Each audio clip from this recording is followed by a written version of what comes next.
here with me then. The son of me and get it right. My husband has petition and sack. I was said to her, and I say on say we the mic is here say na I say on all sagole ne pa. Go running bien every day. Yo, Mr. Rescue. Oh, I just wanna ask you one question. Now who you came to rescue? Oh, you not giving the people what they want. Then you say you came to rescue. Let me ask you, Mr. Rescue. People say I'm like you. You say you coming to rescue your people. Oh, now why you to us? Yo, you hearing clings, no even be the hero from your experience. So why you to us? So why the respect's not stable? No job, no food to put on the table. Yo, no justice for the poor. Once you not get no money, rest and show your kids can't go. No opportunity for the youth. Instead of helping for the people, poverty on the youth. Good evening and welcome. Thanks for joining us here. Today is Wednesday, March the 26th, 2025. If you just joined us here, we say welcome to you on this podcast. We insist to be civil with one another. There shall be no curse words, no insults of any kind. The music in the background is by Takun J, Mr. Rescue. Tonight's conversation is going to center around the monologue here. The theme: choose your attitude in adversity. It's the Liberian Supreme Court's attitude in line with the Constitution? Question. The CDC Europe hosts a black tie honoring and queen contest April 11 through the 12th. His Excellency President George M. Weah is the VVIP and guest of honor. Tonight's broadcast is dedicated to a number of folks celebrating their birthdays, anniversaries, and special milestones. Dael Jagabla of Maryland, happy birthday to you. Alex Yonle, Minnesota, happy birthday to you. Harriet Weiser, Philadelphia, happy birthday to you. Dear Joshua K. Powell of Ohio, happy birthday to you. Quincy T. Julie of Monrovia, Quincy T. Happy birthday to you, my friend. And Edward T. Farley, also of Monrovia, happy birthday to you. Come Farley. Charles Baggery, a friend and brother there in Monrovia, happy birthday to you. Betty Zami Golson, Nikki Koroma. And for all of you celebrating your birthdays, anniversaries, and special milestones, we say congratulations to you. This broadcast is dedicated to you as well. If you just joined us here, we say welcome to you. We got a great show coming up. Invite someone, like the page, follow the page, and be my guest. I hope we are loud and clear while the music is playing in the background. If it is okay at your end, please let me know. If I'm louder than the music, that is, let me know so that we can make some adjustments. If not, okay? Invite someone, like the page, follow the page.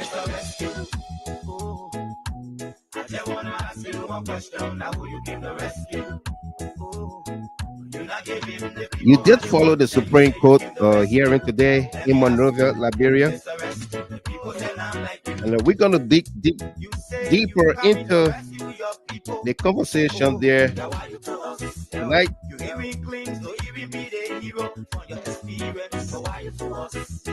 My dear brother there, Stephen Sly from Minnesota, welcome to you. Says, good evening, Brother Gilman. It's been a long time coming. Absolutely welcome to you. Ali Bagayogo, the statistician, and of course from the Digging Deeper Department, welcome to you there. Says, good evening to all. My Helena M. Brown, welcome to you. She says, good evening, Mr. Gilman, and all my beautiful GHT CLN family. Welcome there. Benetta Dennis, welcome. Say, hey, Mr. Gilman. Long time. Welcome back, brother. Absolutely. Mr. Romano, welcome to you. Josephine Nangwe, welcome as well. Joseph and Edith Walikena, Philadelphia, welcome to you there. Good to have you on here as always. Joel Waller, welcome there. Great to see you. And Philip Kura, welcome there from Dubai, the UAE. Good to see you on here. Ali Bagayogo. Let's dig deeper into the Supreme Court hearing tonight. Absolutely, we are going to do just that. We got a great show here for all of us, folks. And my Helena Brown says it's okay from my end, Mr. Gilman. No doubt. Welcome to you. Thanks for the feedback. And Ambrisa, welcome. Good to see you. Who you came to rescue? Who did you rescue?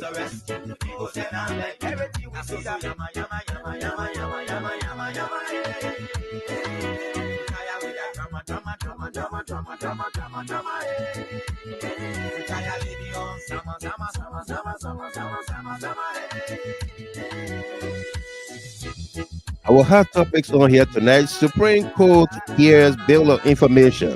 The Supreme Court of Liberia full bench heard arguments in a Bill of Information request filed by Speaker J. Fonati Koffa and members of the House Rule of Law Caucus. Both parties are legal teams sparred off trying to convince the bench and the public, but the line of questioning by the Chief Justice and Associate Justices sent shockwaves in the spines of the so-called majority Bloc and her legal team. In a shocking twist of events,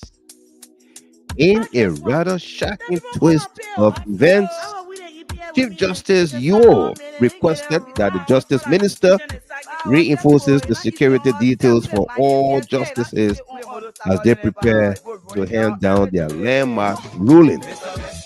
Why the need to reinforce their security details? Are they afraid for their lives? Or are they being threatened? Who is threatening the justices of the Supreme Court?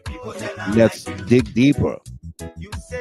Who is threatening the lives, security of the justices? Let's dig deeper.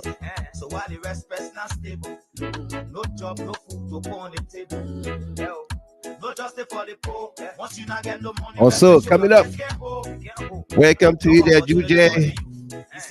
Dave, welcome to you. Work, play hard. Welcome to you there, sir. Good evening. We have a lot to discuss. LOL, no doubt. And he went on to say, Kofa, win W is incoming. Absolutely. The win is incoming. Absolutely. I agree with you. Invite someone, like the page, follow the page, be my guest.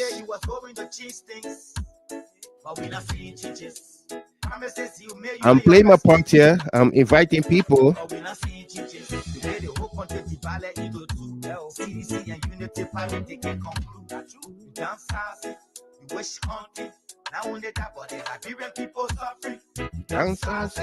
Which hunting? Tell me who you relic in your rescue now. You and your rescue team. Oh, it's a rescue. Oh, I just wanna ask you one question. Now who you in the rescue? Oh, you're not giving the people what they want. Then you say you give the rescue. Let me ask you. Excuse me. Who did you come to rescue? The Liberian people continue to suffer. Who did you come to rescue? Christopher Walter Tobasi, welcome to you there. It says Richard Cole, a mixture of extreme greed and short-sightedness and self-destructed. I also believe people like Vani Sherman's era of being outstanding lawyers is almost over. My advice to Joseph M. Boakai is to accept Speaker Kofa as the legitimate speaker and let go of the fight for the sake of the Liberian people. It's the law. Fess up, Boakai, no doubt. Now, who you came to rescue? Rodney P. Ja, welcome to you there, Zepape. Are you ready? No doubt, we are. And Sadie Pape, welcome to you. Great to see you on here. Emmanuel Kwesi Smith, you back again? No doubt, never went away. We are here. We've been here. We'll be here forever. God's willing. Achitape, we were not here, but we are here now from Dallas, Texas. Welcome to you, brother. Winston, Louisville, Kentucky. Welcome to you. And William Hoff, Plymouth, Minnesota. Welcome. Steven Sla, who else would threaten the justices but a rebel group who are power greed? Absolutely. Archibald U. Morris, welcome to you. Got a great show for all of us here tonight. Welcome to all of you joining us. Dilano Tamasa, Fred Nimla Dix, here, Blamu 4K, welcome to you. Inja Brown, James Bala, the journalist Christian W. Kennedy, Victoria Gali, Melvin To Cooper, welcome to all of you joining us there. Melo Kekula from Dallas, Texas, welcome to you. Elizabeth Walker.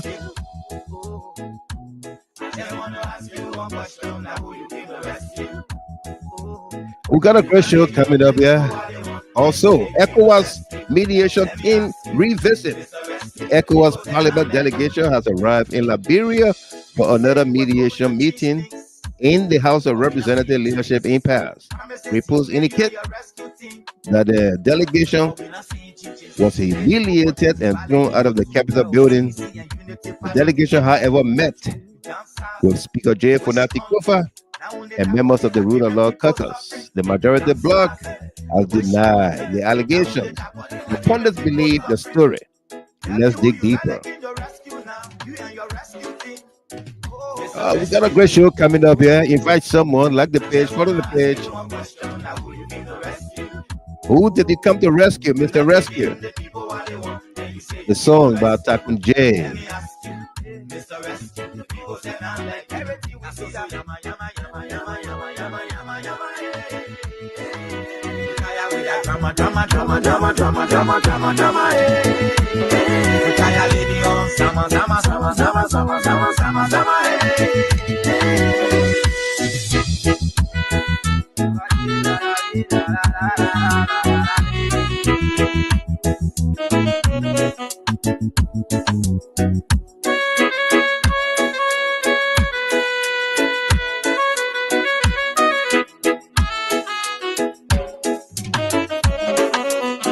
Mr. Rescue,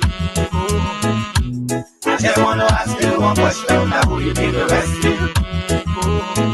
You're not giving the people what they want, then you say you came to rescue. Let me ask you, Mr. Rescue, the people say I'm like you.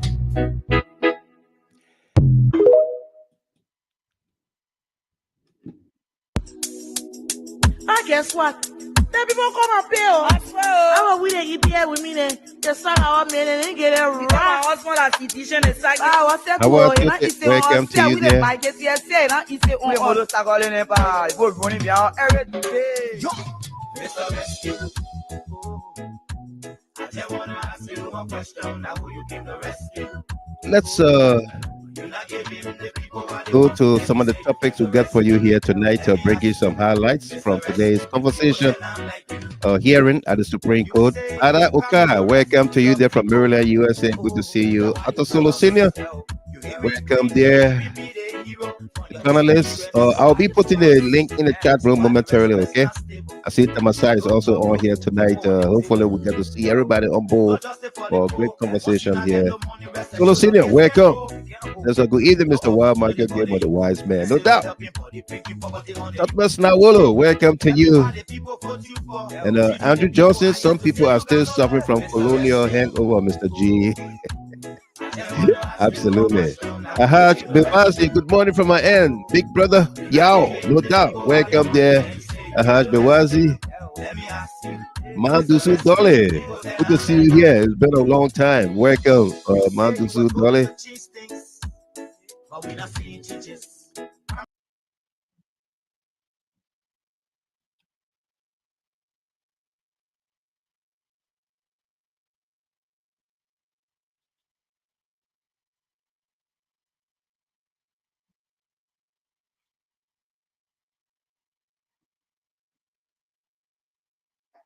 This quote-unquote majority, okay, tried to call the speaker, which is ultra-virus, to come to a meeting on the other side. And we are saying clearly in the interpretation of Article 33 that, yes, they put it wrong here.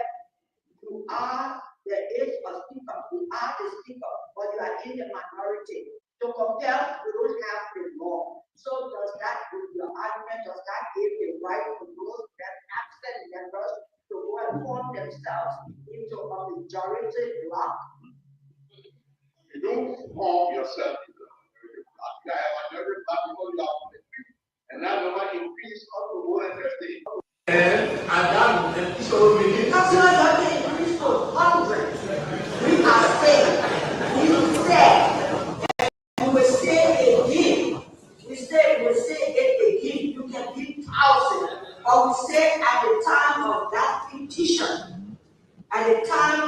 that petition, we were clear, we said in the instant case, the legislature not having given an enabling statute to ensure compliance with Article 33. At that time, there was a presiding officer, there was a speaker, okay, that will cause the court, to do this. So the court cannot do for the legislature what they should do for themselves. This is what we said. So what made you go now and designate another speaker when there was already a designated speaker when they spoke? There was not a designated speaker as such on the case. Let's go back to your own statement of facts. Yeah. Let's assume they have gone back there. And when the speaker was never able to express 143 are sitting. Doesn't that make them dysfunctional? Why is the 43 sitting? That's my question. Because they are members of the legislature, they are not in the house, they have the motivation to sit. And they were not sitting in the presence of a deciding officer, they were sitting in the presence of a deputy speaker. Wait. The speaker was sitting in the office. We were sitting in the presence of a deputy speaker. Wait. The speaker was sitting in the office. The speaker was sitting in the office. Wait. The speaker was sitting in the office.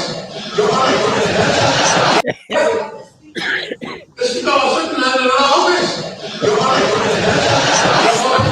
Of a deputy speaker. The speaker was sitting in the office.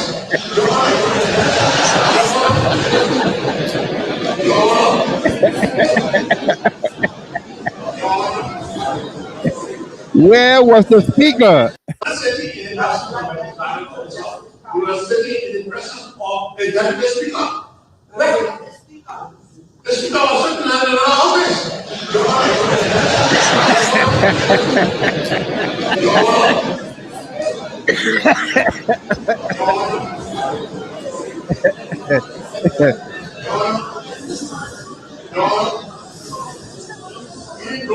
Just like that.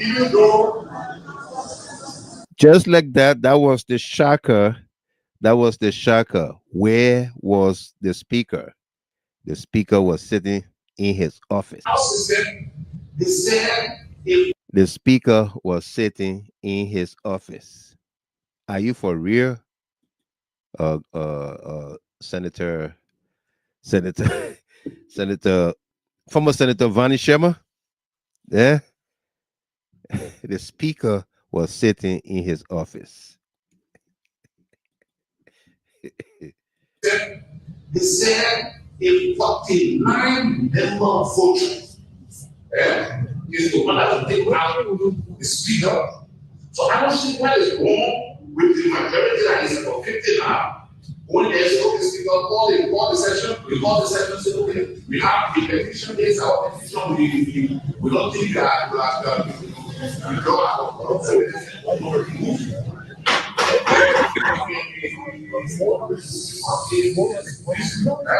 And after that, so step aside, he moves us, and then the speaker refused to step aside.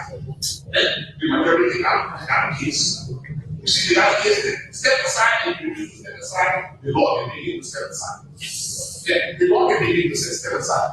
But when he is still sitting, he's there, you have not removed him. Then you want to open a parallel section. A parallel section You see what is happening? That creates chaos. Your Honor, that creates chaos. There is nothing that I prevents the majority from going in and where the speaker is and then raising the issues before the speaker asking him to get out. And so all these things I know this is all there's a rule of that. There's a rule. There's a rule in the House of Representatives that the presiding officer can seize and prevents the majority from going in and where the speaker is and then raising the issues before the speaker asking him to get out. And so all these things I know this is all there's a rule of that. There's a rule. There's a rule in the House of Representatives that the presiding officer can seize and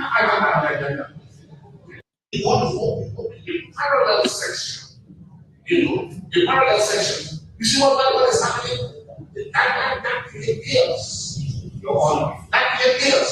There is nothing that prevents the majority from going in and where the speaker is and then raising the issues before the speaker asking him to get out.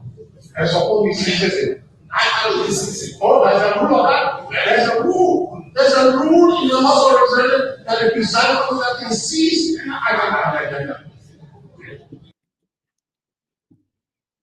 it's still sitting. He's there. You have not removed him. Then you want to open a parallel section. A parallel section. You see what is happening? That creates chaos.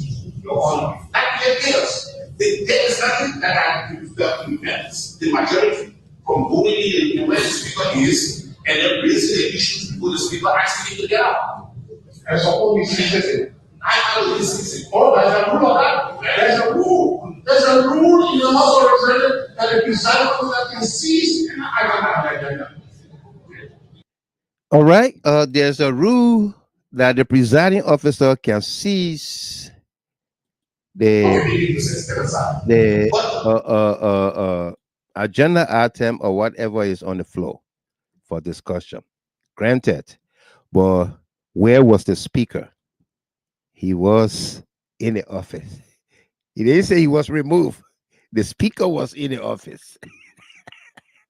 Yusuf Kabar. But when he is still sitting, he's there. You have not removed him. Then you want to open a parallel section. A parallel section. You see what is happening? That creates chaos. Your Honor, that creates chaos. There is nothing that prevents the majority from going in and where the speaker is and then raising the issues before the speaker asking him to get out.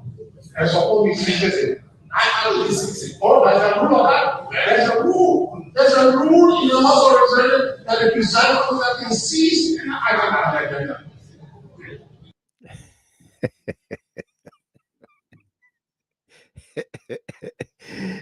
This is getting very interesting, folks. I hope you are following and you will be part of the conversation here tonight because we're going to open up the telephone lines very early to get your input, your takeaways from the court tonight. That's the only topic we got to discuss with you. All right. Momentarily, our team of panelists and analysts will be joining us here. Let's go back to the Chief Justice. The Chief Justice, Yuoh. This quote-unquote majority, tried to call the speaker, which is ultra-virus, to come to. Let's go back to the beginning of the Chief Justice line of questioning here. These are just clips. We got the whole video, but we want to play you these clips because they're very important. This quote-unquote majority, tried to call the speaker, which is ultra-virus, to come to a meeting on the other side. And we are saying clearly in the interpretation of Article 33 that, yes, there's nothing wrong here. There is a speaker, you are the speaker, but you are in the minority. To compel, we don't have the law. So does that, with your argument, does that give the right to those that absent members to go and form themselves into a majority bloc? You don't form yourself into a majority bloc. You have a majority bloc before you are and no one in peace of the world. Then, so we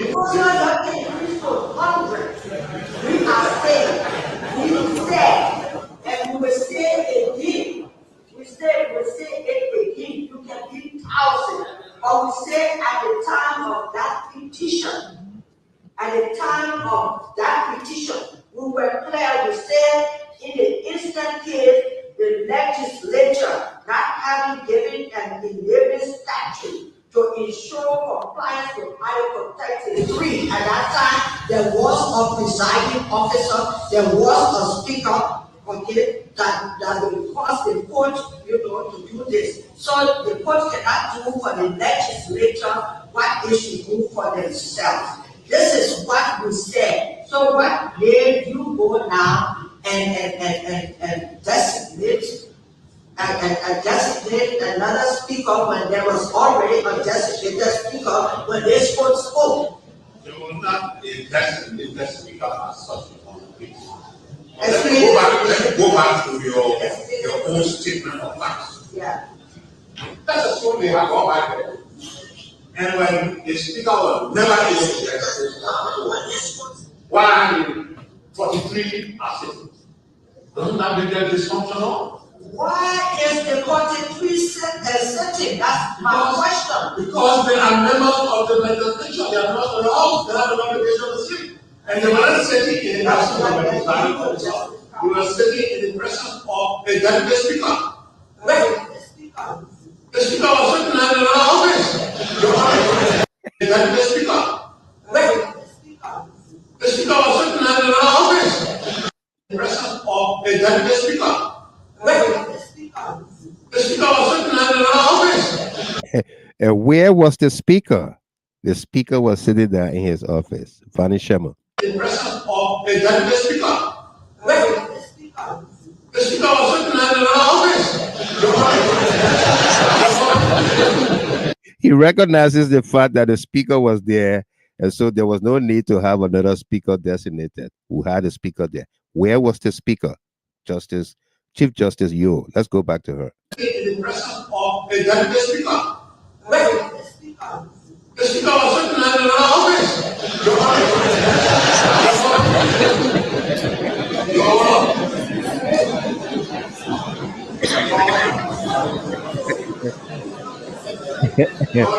Where was the speaker? The speaker was sitting in his office. Why did you designate another speaker when we had a speaker already in place? Mr. Rescue, who did you come to rescue? Who did you come to rescue? That's the question, Mr. Rescue. Who did you come to rescue? The question from Takunjay and the Liberian people. First, let's go to commercial break and bring you this information from CDC Europe.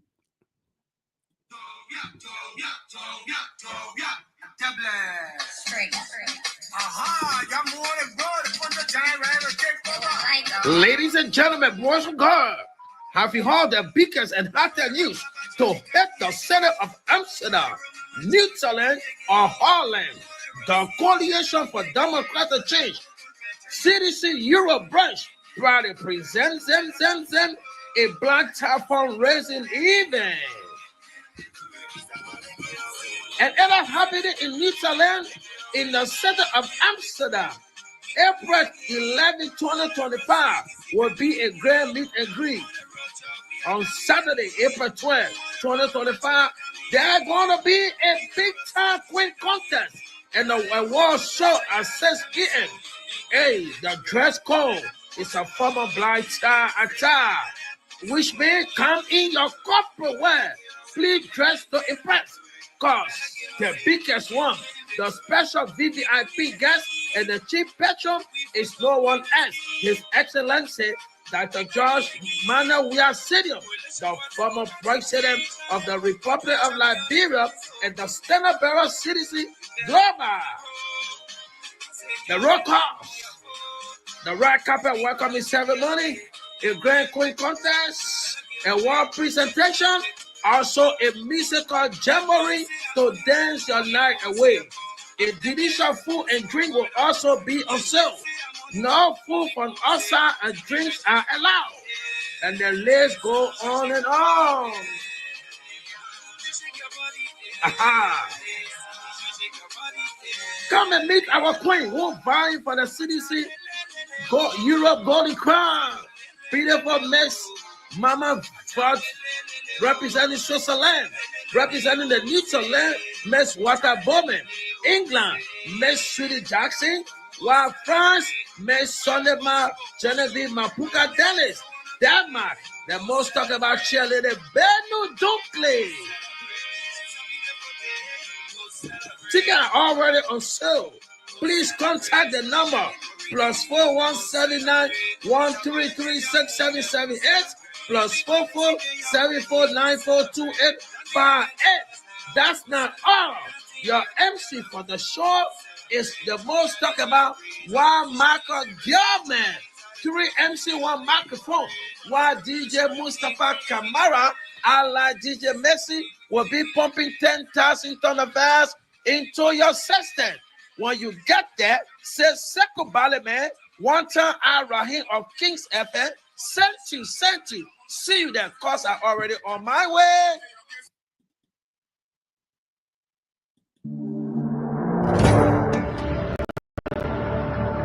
You want your insurance money or not? Of course I want my insurance money. But I'm not burying him or be alive. But what do you suggest we do? Chop them to pieces.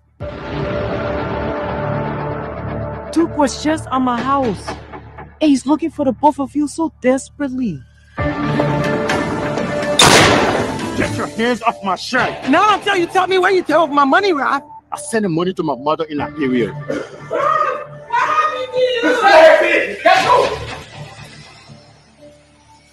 Take this, my child.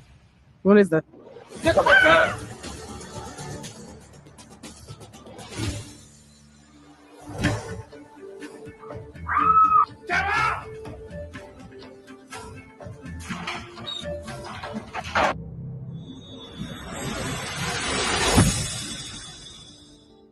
You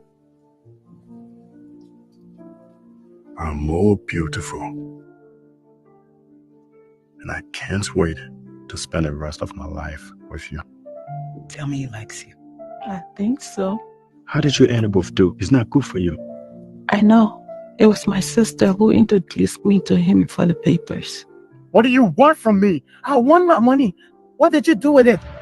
Sanjili. So what would do all this feeling when I get something for you? Man, just hang in there. So you will show me some respect? Oh, I would love to do that. If only you were in your own house. The sooner you forget about Ralph and start focusing on your marriage with Duke, the better it will be for all of us.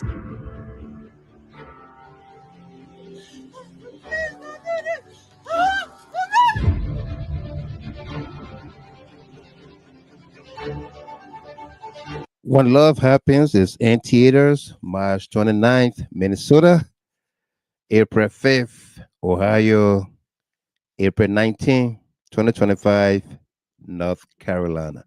And of course, Thelma Wase is playing in the movie, starring in the movie, along with Miss Mene Zumo, everybody doing the Zumo, and a whole host of others. You don't want to miss this movie, Liberian movie, produced there in Minnesota. The much talked about CDC Europe event lights up with none other but Rodney Peabody, Rodney Jar. Lord, we give you praise.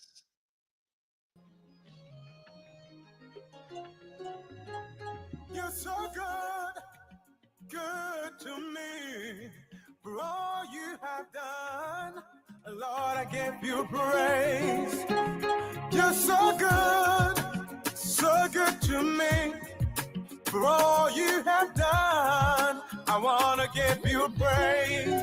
Say, Lord, you've been good to me for all you have done.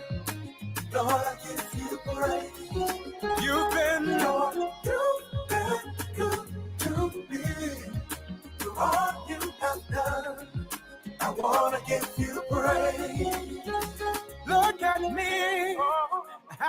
as my life for all you have done. I give you praise. I can testify of your goodness, yeah, for all you have done. I wanna give you praise. You've been good, yeah.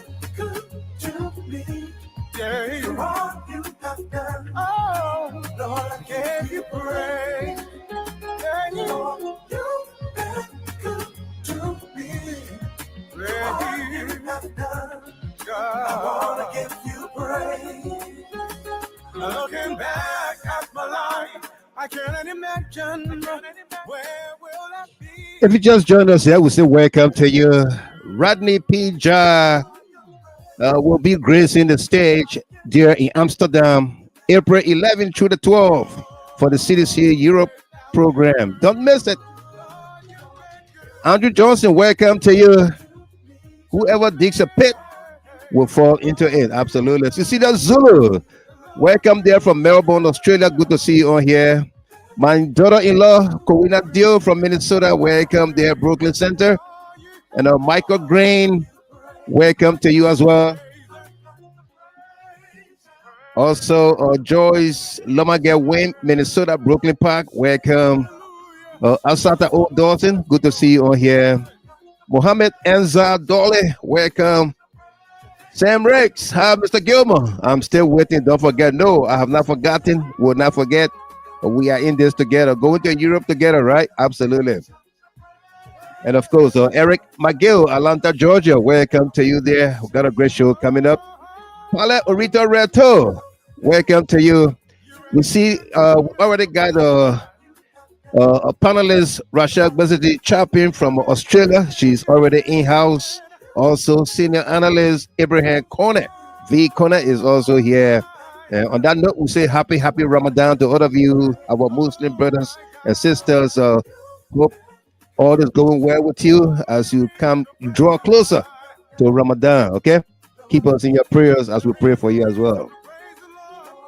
Winston Logan, the hearing today, the Supreme Court was the ruling before the ruling, because Manko and Man Hawar from the Gorbachev market knows that Richard Cohn is RLJ Hotel Limited and not the Liberian People's Speaker. Absolutely. Funigil Masale, welcome to you there from Brooklyn Park. William Sakba Davis, welcome. And Samuel Fokba, welcome to you as well. We've got a great show coming up here, folks. Hallelujah. Aaron Pobler, welcome. Good to see you. What a song there by Rodney P. Ja. Beautiful song. Lord, we give you praise. And of course, Rodney gonna be in Amsterdam for CDC Europe's event. And if you are going or you haven't made plans yet and you are able to go, let's go to Amsterdam. Okay. A few people have called me up. I thought some of them were joking, but you saw one of them here, Sam Ricks, telling me not to forget, because we want to be in the same hotel.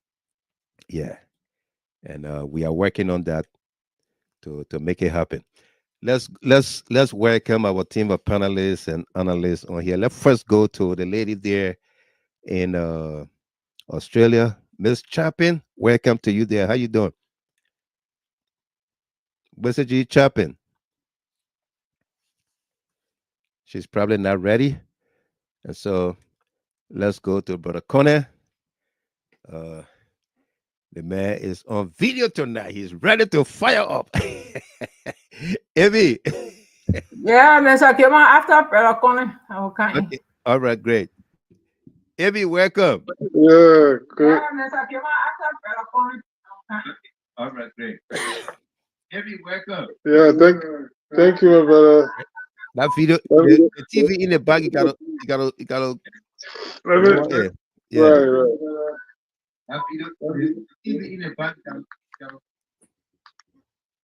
Let me see. Assalamu alaikum to Walaikum salam. the followers and my Muslim brothers and sisters that follow the show. Right. Today was a fascinating day in Liberia, but let me say thanks to you, my brother, and for all of those that make the sacrifices to continue to follow, come in, make the calls, and everything else. Absolutely. But today was a fascinating day in Liberia, you know. For our country to be at this point, quite honestly, I have followed politics in Liberia for quite some time. Mm-hmm. But to see a legal luminary like Vani Sharma, a veteran, to be literally excoriated legally on the stand today, I have not seen that, quite honest. Indeed, he was legally excoriated. Excoriated. Well, indeed, he was. Because, like the justices, they are literally telling you that what you were speaking to them today has no legal bearings. No. But rather gibberish.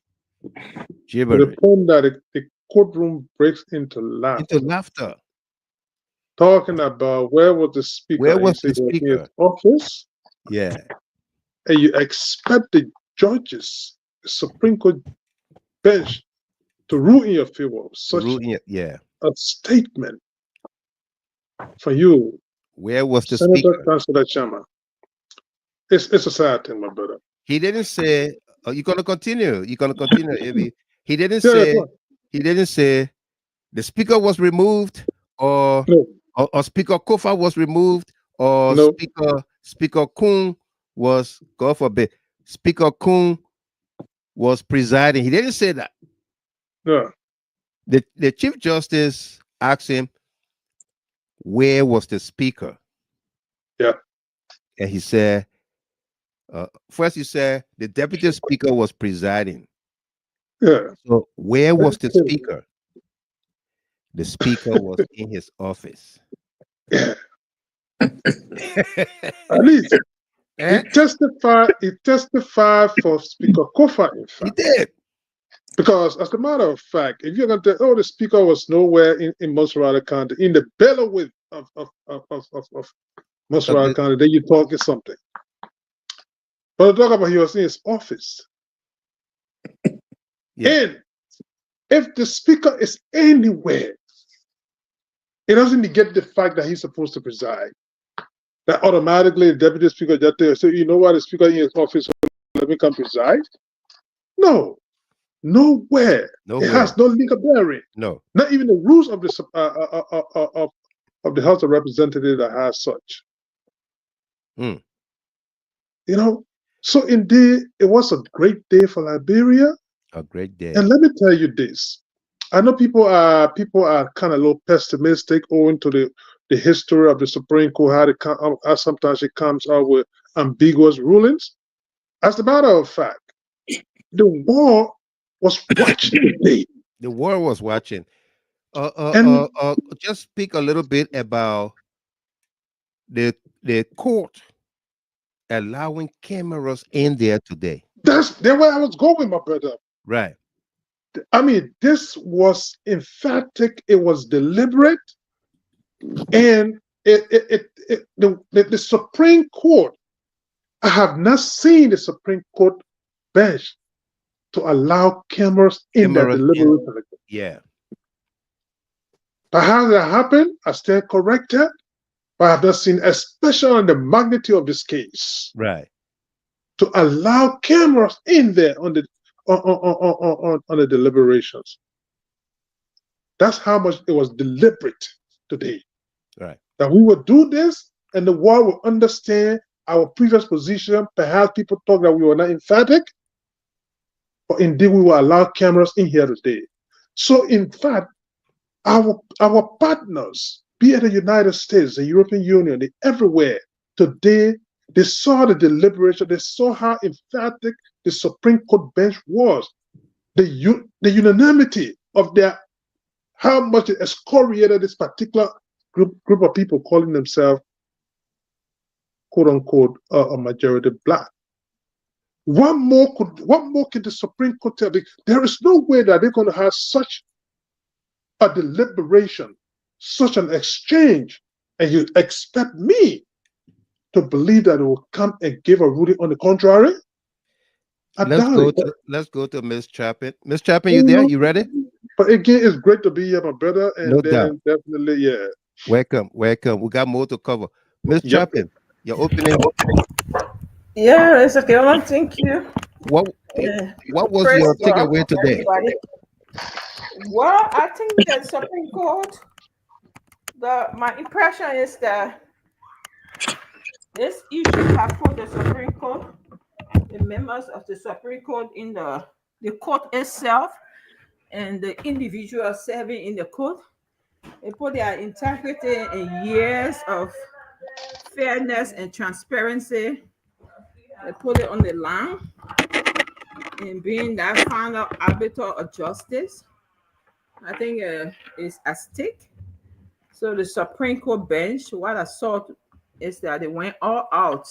Mm-hmm. You know, it wasn't the usual court process as I see it, like cross-examining witness. Mm-hmm. It was like the Supreme Court clarifying their previous judgment, at the same time questioning why their judgment was not followed and something contrary was done. That's how I see it. Mm-hmm. You know, so it that's a great out. Yeah, and they wanted the public and the international community as well to know, to see, because remember that the issue had gone to ECOWAS, and ECOWAS had put a slap in our face. You know, you have foreign national interpreting our law. That is quite embarrassing, Mr. Gilman. Absolutely. If our Supreme Court can interpret our law, then foreign national who are just members of parliament, not like the Nigerian Supreme Court or ECOWAS Supreme Court, so to speak, interpreting our law for us, that was quite embarrassing. So I think the Supreme Court, where the court itself, her own reputation is on the line. And those are serving the court, their own reputation and integrity is on the line. So they were all out today. Thank you, Mr. Kilman, and thank God that we all are here today again. Absolutely. For the end. We got a full house.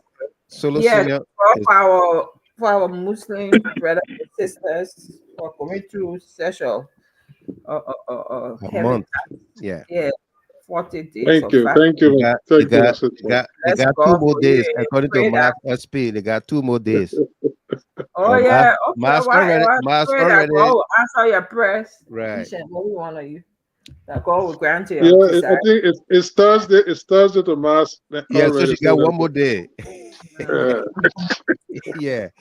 Tamasa, bear with me. Let's go to the next lady there. Miss Dopo. And Miss Dopo, look, I want you to consider this coming from Kun Nangbe. He said it's the Supreme Court that got us where we are today. What they should have done in the past is what they are doing now. Your takeaway, and what do you make of that comment?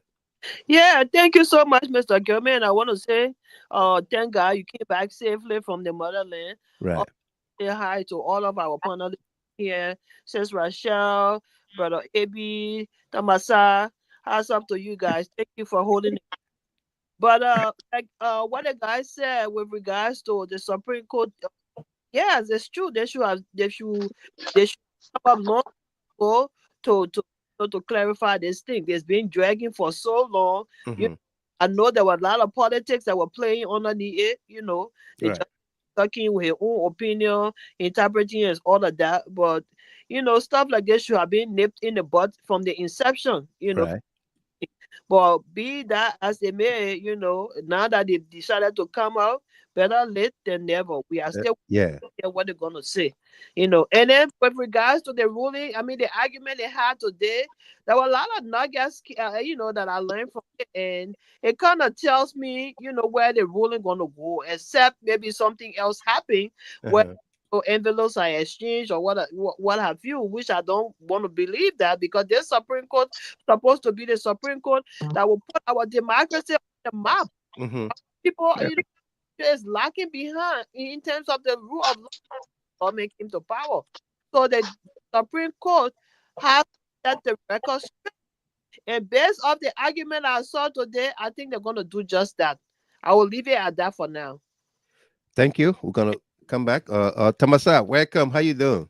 Yeah, Vice Mr. Chair. Gilman. Yeah, I'm doing fine. Let me say hello there to all of our great panelists, Sarah, Rachel, A.B. Conan, and the rest of the team. Let me salute our GHT family in CLN and even our people back home. I think today is great. It was a great day today. More like, you know, for the Supreme Court, as AB rightly said, and Rachel, to make this a public disclosure for the court of public opinion to have access to what was discussed or the argument at the Supreme Court today. I think it was great. To be frank, yes, it was a calculated plan by members of the Supreme Court, the associate justices and the chief justice, to make this very, very clear, because you know this case, one of the crisis that is ongoing with the House of National Legislature is one of the biggest crises currently in the sub-region. You know that, the ECOWAS, the regional body, came in twice. The first time they came in, they couldn't have any good result, and they came back again for the second time. So it tells you how this particular matter has been, see out there by the international even community. with their second coming, which was initiated by the rebellious group. Yeah, they were still humiliated. Yeah. And how you, Mr. Gilman, even our people, the Vera ambassadors, from Vera countries, the US, the Americans also visited the former president at some point. When the crisis ongoing, they discussed with him, and everybody was key as it relates to the rule of law. The French and others, especially the EU and other, people came in, to see how this process would go. So for the Supreme Court to be strategic in this particular matter, so to speak, to make sure that even those that are selling billable also can watch this process, I think it was good as well, because they were being called to, their first ruling. They were heavily bombarded and criticized based on the way they handled this particular matter. Why it is true that yet the Supreme Court ruling in terms of their Latin or Hebrew, it is not for people that sell in waterside. But mind you, the 5.5 million plus people rely heavily on the Supreme Court. So they have been paid, by our taxpayer, that they will go and learn the Hebrews and Latin, and they'll be able to translate these things that so our people can understand the actual ruling. If, as Sarah said, they could have been strictly to this point from the day one, from the get-go, I don't think the capital would have been got with fire. I don't think would have gone to this particular level. But ECOWAS come in. They could have handled this particular matter straight to the point, and this guy would have put himself in order.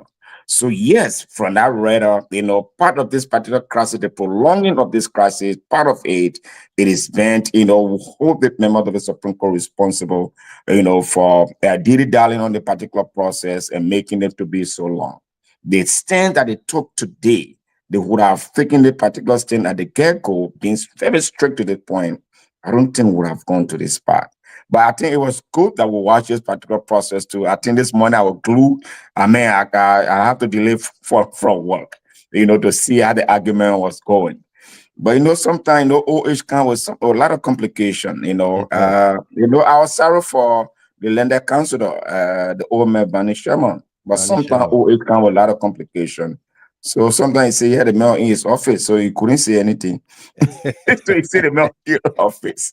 Yeah. But it was a good day today. It was great. It was great. And they too, they tried to vindicate themselves. I expect the Chief Justice and the rest of the associate justices, based on their first ruling, and they were trying to clarify their position and at the same time asking no hard questions. I think it was great that the public watched this particular proceeding. Okay, folks, if you just joined us here, we this is the program Liberia First on GHT Talk. Miada Dan did ask a question whether we are on the radio. No, our radio link is not on yet. In due time, it will be restored. Okay. Says a good evening, Chairman. Are you on the radio? No, we're not. And Faustina Livingstone there from Texas. Welcome to you. Good to see you on here. Jerome Gilman, Mr. Gilman. The link is in the chat room. You want to come and share in? That would be awesome. Welcome to you there. Let me greet my sister-in-law, Faustina Livingstone, all the way there. And what she said, hello, my brother-in-law. Yeah. Let me greet her. because the sister by August it will be something, so I don't want to be her in contempt. So I have to recognize her quickly. Absolutely. And Mr. and Mrs. Kier, Stephen Kier. Well, Michael, good evening, Chief. Today, driving through the city of Baltimore, Maryland, I found myself on Northern Parkway. Then on my left, I noticed one of your clandestine investments, the Gilman Elementary School. My man, you are a giant. That name, Gilman, you know that Western name, right? Okay. We got Gilman Street and Gilman Avenue all here in Michigan. Yeah. But welcome to you there, Mr. Kier, and your darling wife. Good to see you guys on here tonight. Something happened also with the speaker, Fonati Koffa, while he was in the States before he cut short his visit and went back to meet with the ECOWAS delegation and also for this hearing today. But he wasn't in court. He wasn't in court. Neither was the renegade purported speaker or regime speaker Richard Kuhn. He also wasn't in court. But something happened.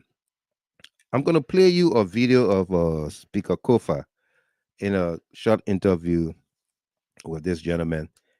And he spoke about the rule of law, executing the rule of law. And should they have the number 49, he was going to recuse himself and what have you. Let's play it for all of us here, and then we're going to get our cue from there. Okay, this is a tip right here from the Media Empire. That's the name. And I know some of you, or if not all of you, have heard about the impasse going on right now in the Liberia Parliament. And we have this exclusive opportunity to sit with the Speaker of the Parliament to tell us more about exactly what is going on and to bring better education for you viewers and for Liberians in particular in the diaspora and those who are outside of Liberia to really understand what exactly has been going on. You cannot be for democracy when it favors you. You have to be for democracy, period. Okay? As I have told you, if 49 of my colleagues come today in the chambers and say, Mr. Speaker, for these reasons, we don't want you, I will step down the very same day. We will not even go to court or go say anything. What is important in any democracy is the constitution and the rules that we go by. Because we set the rules of the game before we start to play. Okay? We don't make it up as we go along. You don't say before the game 49 is required, then in the middle of the game where we can only reach to 42, so 42 is good enough. Okay? There's a reason why it takes 37 to elect a speaker, for 49 to remove him. Because the Constitution and the framework recognize, okay, that an attack on this branch of government is destabilizing. The only people who will tell you everything is fine in Liberia now are those people who got their head buried in the sand. are those who want to pretend like all is well. But the entire world has now focused on this issue and this problem, and the house is destabilized. You know, there is somebody running around calling himself speaker and looking for recognition that is not given. Okay, you can't be that dense in your head and that uncaring to say, look, you know, it's well, you know, we have it under control, and the legislature is not functioning. Okay, there are those who say, oh, why don't you resign for the sake of the country? No, why don't we go by the rules of the Constitution and the House for the sake of the country? Okay, why is it the removal of the speaker is the most important thing on your agenda? Why? Okay, why is it not the education of children? Why is it not the health of our people? Why is it not the empowerment of women and businesses? Why is it not the rule of law? Why are those not the important things to you? But the important thing to you is the removal of speaker. It's crazy. That was Honorable Speaker Kofa of the Honorable Speaker Kofa. There, folks. Again, welcome to all of you joining us here. Let me go around the table here. I will begin with you, AB Conan, because he spoke just like you there.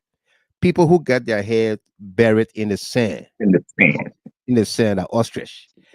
And there he said, unless you are danced in the head, that is so mud in your head. Yeah. In fact, sorry that I broke it down for you. You understand. Talk to us. Your takeaway from Speaker Kofa here in this little short clip. It says a lot. It says a lot. This interview speaks a lot. And he was very emphatic about it. You got to be daft to understand Liberia's plight at this point in time. Right. You got to be daft. And for somebody to think that this is a normal situation for a nation, you must be living on Pluto. But you need to come down on earth. Mm-hmm. Because Speaker Kofa he spoke the reality of Liberia. And from day one, it's only that the interview managed to amplify his position. But from day one, he stated it. Yeah. He said, if the needed number as required by our rules, I will recuse myself. Yeah. And the protocol will take its course. But you have people, renegade people, masquerading all around the place.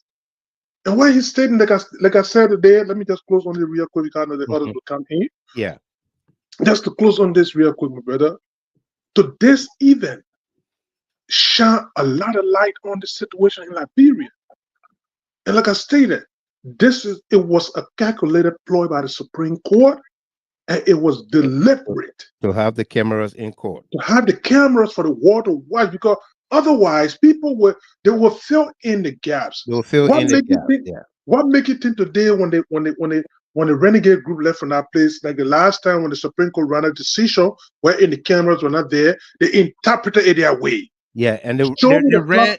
That was the next question. They ran to the cameras that day, but today next time went to the microphones. Today they were not. They were not available for any interview. No, definitely they were not. Because why? The war, so you cannot. This thing, look, it's the pig is the damn pig. No matter how you put a lipstick on it, it's going to still be a pig. It's a pig. Thank you, my brother. Let me let the others come in. Thank you. Let me go to Ms. Dopo. Sarah Dopo. Elizabeth told that said, Ms. Dopo, the rules of the game was settled before the game began. So why JMB so-called speaker that is running around like chicken doesn't have brains? And I think she paraphrasing Speaker Kofa as well, that you cannot change the rules of the game in the middle of the game. The rules were settled before they began to play. 49 to remove, you can be okay with 42, 43. Take it away. You're taking away from this clip. Ms. Dopo. Government bring Liberia at 50. And not 49. No. Sarah, you there? Are you busy? Miss Chapin or Tamasa, take it away. Yeah, Mr. Gilmore. I think the speaker was clear. You're very clear today, and there has been his position from day one since this particular political debacle started right at the legislature. The rules of the game were read to all of them before they started the process, before even they went for the election to re-elect the speaker. There's no way that this kind of rule can be changed in the middle of the game. Absolutely no way. Even the Supreme Court continue to tell him about due process. Mm-hmm. We are not even saying in this process to tell people how to remove your speaker. The rule, the Constitution said it clearly. Once you can mobilize the 49, go to the chamber, the speaker will be presiding, and people can raise your case and he'll recuse himself. Whatsoever procedure in terms of due process you want to render, you'll go through. And even so, the speaker said it. It is just clear. It is a serious crisis in Liberia. The fresh branch of government is on serious attack. For anybody to think it's a normal thing, right, where the president of the republic in civil law, he said these are the normal legislative calisthenics. Yeah. So that means it's not nothing that it would be handled. Absolutely. I don't want to say a head in the sand, but maybe we can see through the mirror and we'll know all heads in the sand. In the sand. Yep. Or It's a serious crisis. Who all get a danced head. Like the speaker said. Yes, the speaker said. Yeah. It's a serious crisis, Mr. Gilmore. But the speaker position in the short clip is very clear. It has been his position. Right. That shows consistency in what he believes in. And that which, of course, I already cherish. But it's a clear position, and we just imitating it. And we hope that the Supreme Court, maybe today or day after, will see exactly or will get to know where this particular matter goes. And but the speaker was very clear. I was coming to that, the ruling, when to expect the ruling. Because the Triple D has been digging deeper into that. The ECOWAS delegation departs Liberia tomorrow for the various locale. And according to our sources, it is likely that the Supreme Court may hand down ruling tomorrow. They can call the parties in to say, oh, we have a ruling tomorrow or Thursday, or they can do it Friday, at most within 72 hours, according to our sources. Yeah, within 72 hours. If not tomorrow, within 72 hours, that ruling should be handed down. Because it's clear, evidential, and like, who said it? I think our Ms. Dopo, that the Supreme Court was only re-echoing her decision, her ruling from the get-go. It's what they were speaking about today in court. Ms. Chapin, Ms. Dopo, you want to chime in on Speaker Kofa's interview, short interview here? Yeah, Mr. Gilmore, it's just as clear as writing on the paper. Mm-hmm. It's just clear. The rule is there for the non to go. 37 to be elected. To be elected for the non to go. It's just as simple. I don't know. There's no need for all these things, but the bottom line is President Weah and his cohort, I think they're just extremely arrogant.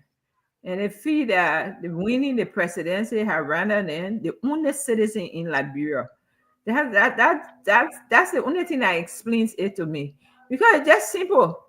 It like Fonati Koffa argument that they have 50. Okay, if you have the 50 now, you got more than 49. So why don't you reply to so why don't you go? Why didn't you go simple in section with him and say, hey, we got the number? Yeah. You got the number. Go back to session. It's just as simple as that. Mr. Gema, I tell you one story.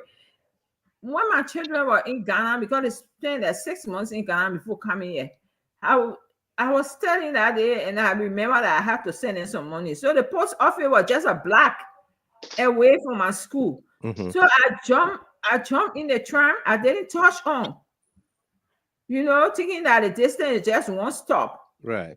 I didn't touch on. And the woman called me. I tried to plead with her that I just one stop. After I had to pay $75 on the spot. During those days, you used to pay $75 on the spot. Right. I paid that $75 because what? The rule is the what? Rule. Whether I was going half a meter or not, I should pay. I had to touch on. I did not touch on. That's the rule. And that's the same thing. The rule is the rule. 49 to go back to session, follow the procedure. Go back to session, follow the procedure for removal. It's not just the 49, but it's the procedure for removal. Sure. Yeah. Go there. What's so difficult about that? I think it's just sheer arrogance.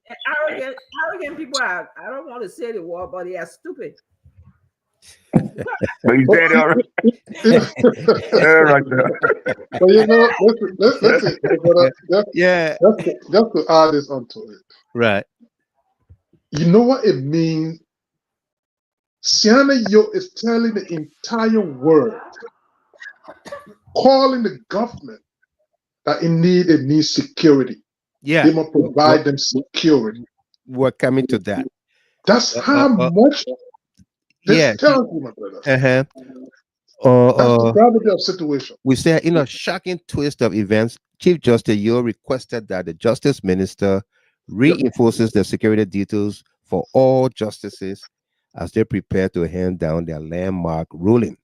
Why the need to reinforce their security details?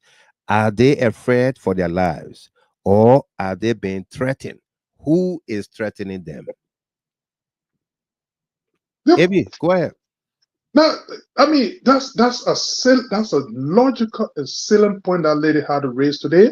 Because you have precedents already. You have like in Matamasa's voice, you got a bunch of Janjaweed that parading the street and corridors of power in Liberia that would go and bust into a speaker's office on the holiday, Armed Forces Day. Yeah, Armed Forces Day. That would that's why Yusuf Kaba spoke about. You said the chaos when you get people breaking into somebody's car. Right. You got people broad daylight on camera breaking into the speaker office. Yep. Yeah. You got the Capitol building on fire. Yeah. And the Senate went on and reminded Councilor Sherman. They said you call this, there's no chaos when the Capitol building is burned down. It's burning down, yeah. And you said no chaos? But it like Councilor Sherman, he was working for his money that he been paid. Everything that he utters today was not solid in law. He never had the backing of the law. No. Yeah. He was an embarrassment today. He was just shouting. That's my own family man there over there. He was just shouting. Yes. Because that's what they can tell you. You got to come up saying, my brother. They say if the law is not on your side, you got to pound the damn table. I think you were pounding the table. Pounding the table. Because the law wasn't on his side. The law, no, it wasn't on his side. I ain't know, my brother. It was clear and evidential. Another thing that people forget, today, there were no instance for them to call the RAJ speaker, but they refer to him as speaker over there, but rather it was Fonati Koffa, the call speaker. Fonati Koffa, the call speaker, yeah. Even Vani Sherma answered the question, where was the speaker? Yes. In his office. They could not call their renegade speaker. So let me get Comfort, mommy. Social media would have been upside down today if the court had favored them. Joseph Boakai is the problem in all of this. No, Kofa, let me tell you, even if the camera wasn't there today, they were still going to put social media on fire. They would have interpreted it to suit their narrative. Yeah. Because the cameras were there. If you were reading the comments, the thread, the comments line. Yep. You saw the Unity Party folks, no matter what was said, they were hailing. Yes. They were hailing Vanessa. He's strong. He's strong. Yeah.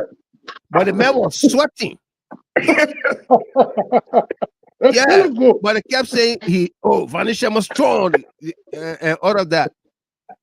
All right. And Arthur Johnson, I like the way CNN Justice Yuoh, the Chief Justice, I like the way she grilled him and the whole bench. Yep. Because they tried to get it out of him.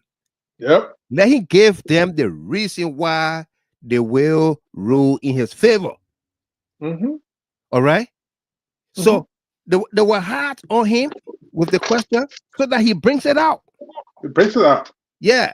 And make them see reason. To see reason. Yeah. All right. And the interesting part about it was she requested the respondent and of course the complainant that pray, give your prayer. Give your prayer. And then working right consider right was trying to go away, but it's already in your brief here. Yeah. Yeah. So the prayer was there already. It was already there. Yeah. Yeah. Pilot read too. Arrogance, stupidity, and ignorance are what it is. What the behavior of this government is. What Bible called Boa Quaven. What Bible say? Boa. It means to say stupid person. Boa.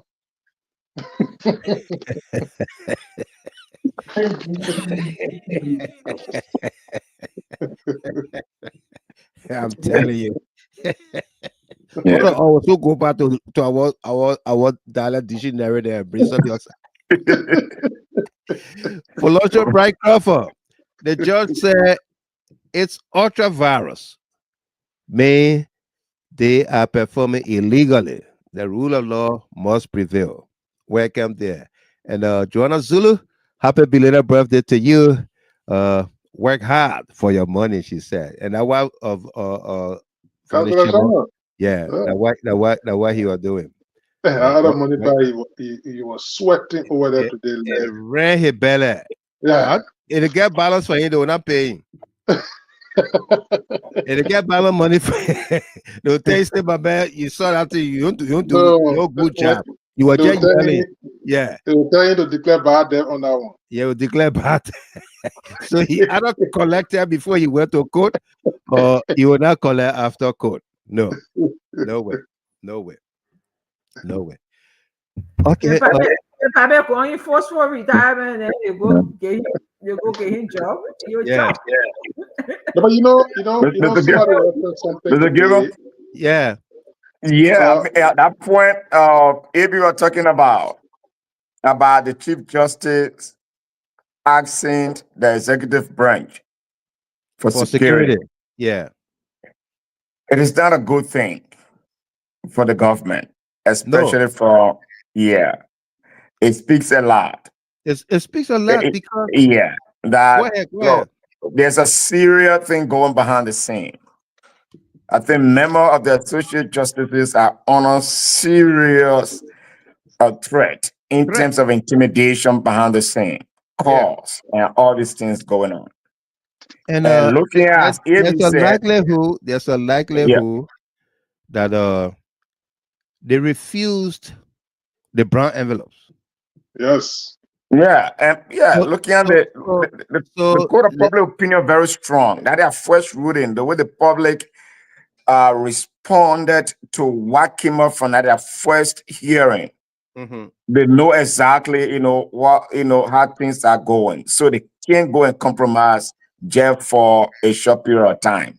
And they will call the kind of people full paradise. You enjoy just today and tomorrow you suffer.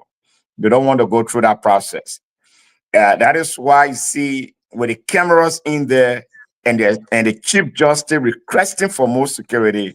Yeah. And she saw, and it's cleared.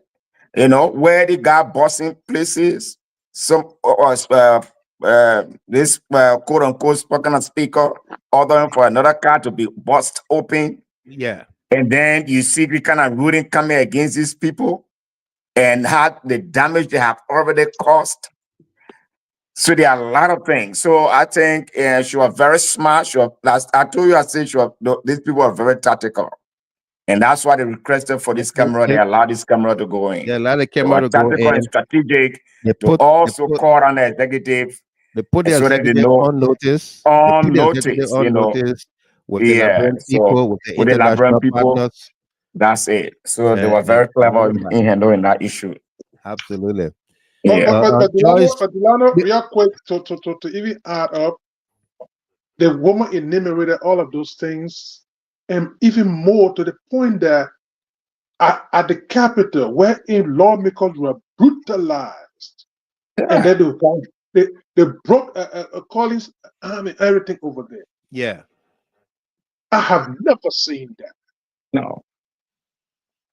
From the Turbo era up to today, even during the power sharing government of how what men had arms in their hands. Right. No day any of those belligerent forces were ever brutalized at a Capitol building. That are happening under the watch of this government. So the Chief Justice had every reason to bring that on in the glare today. She not even taking phone behind the scene. She even signaled out the Solicitor General. They said, "Where's the Solicitor General?" He said, "He's over there." He said, "He's the Solicitor General. Every member of this branch needs security. Needs security. Security." She stated that. And it's on the record. Yes. Yes, okay. Where a lady from Atlanta said he was working for the money that was already given to him. I know. Yeah. Imagine if we don't put if the Supreme Court and other well-meaning Liberians, if we all don't put our foot down, imagine what will happen in 2029 elections. Just imagine. Yeah. Broad daylight, the people can disobey the law that they and disregard the law. What do you think will happen in 2029? Wow. The election will not, the day will not end, will be around 3 o'clock. They will declare themselves winner. Winners. Wow. Yeah. So we have to stand. We have to stand. But Justice Yuoh, like this old mom put it, I was listening to her on KOK Freedom Hub today, CC. She said, Senator Yuoh reputation, her everything is on the line. And she doesn't want history to judge her harshly. And so that's why we saw what we saw today from the court. Yeah. And MCC, then they represent the broad spectrum of our mothers in the market and everyday women in Monrovia there, the masses. When you hear them speak on the radio, like we got some videos we'll play. The camera went into the marketplaces. Right now, market last week. Yeah, to talk to the women there. Yes. And these women were so angry that they are suffering, that they are not doing any good. Okay? A box of fish, carton of fish they used to buy and make profit, they can't even get their money out of it. Yeah. They can't get their money out of it. And they are at the verge of paying more taxes, in fact. Paying more taxes. Yeah. Yes. Coupled with the crisis with the motorbike riders, the students. You would think that when I heard how many months is owed to the MCSS teachers, I gave up. But brother, yeah, the salary is one thing, but I was shocked when I heard a little girl, one of the little girl, I think there was a camera on her, the police were escorting her somewhere. Yeah. And she talk about, she said for the last 3 months, instructors are not going to classes. Right. Wow. I said, what? Are you kidding me? Yeah. I was shocked, my brother. And these are senior students, though. They will be going for WIAC. Yeah. And then you expect them to go take WIAC and they don't do good, and you say, oh, they are not serious. How can they be serious? How can they be serious? 3 months, no instruction, no teaching, nothing. 3 months, no nothing. And this is why when you talk about it, don't want to listen. That's why Representative Gray reminded them. He said George Weah came in and about 2,000 instructors that were how to call it volunteers. Yeah. You put them on payroll. Put them on payroll. 2,000 of them. Yeah. And, oh, it didn't work. Who told you? Who told you it didn't work? Who told you it didn't work? It's a tough thing, my brother.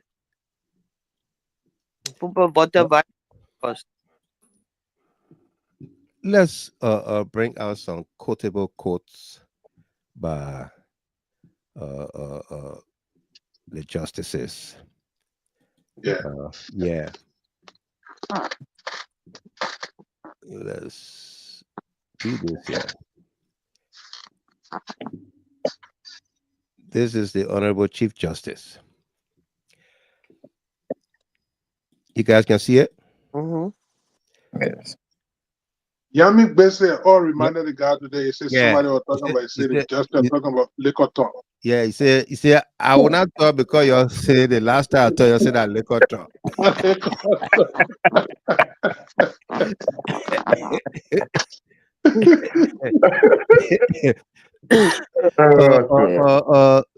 Chief Justice Yuoh. Yep. Quote, your line of argument of this new nomenclature of majority, I haven't seen it legally in the books. Yep. Even within our jurisprudence when it comes to the legislature. Nowhere. Your new line of majority is not in the book. Legally. It's Before you even get to the next quote on the other side, when she mentioned this and she set the pace, she said, are you telling me that the president elected? So are you saying that if about 60% or 70% of the populace get ready now, they come and they say, we want President Bloc, then President Bloc, but they leave? Yeah. He said that it don't work like that. Even that she made reference to them because they are five, right? 37 members of the House of Representatives come and say they don't want Boaka. And 37 is not 210. No. Yeah. So Boaka will go. That's the thing. They want 210. There are five on the Supreme Court bench. So if three of them go one side without the Chief Justice and say, we're going in my office. We'll run our own court here.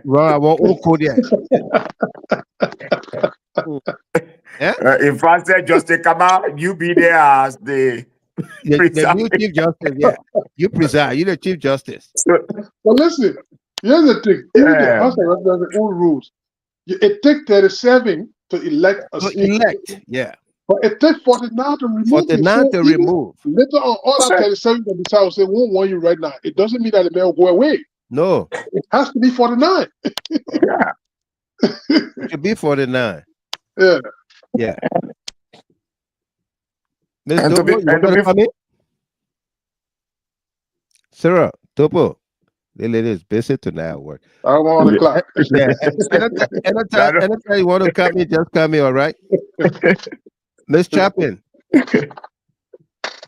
Same with you. Anytime you want to come in, come in. Ato Solo Senior, are you following? I was expecting you. I'm listening. Okay, great. Solo Senior, are you there? Yes, I can't well laughing like crazy. Okay, let's bring the next quote up here.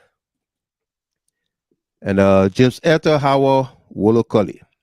Yep. Justice, Associate Justice. Our rules are important to avoid chaos. The Constitution gives lawmakers the authority to elect and remove a speaker, but they must follow the proper procedure. That's right. Yes.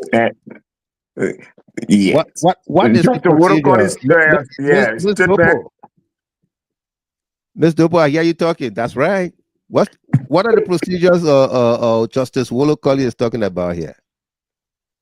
Well, with regards to these guys who call themselves majority black, and because they think they are majority black, and they should have quorum, but they according to what I listened to during that argument, you can have majority, you can have whatever, but it must be within the confines of the law. Right.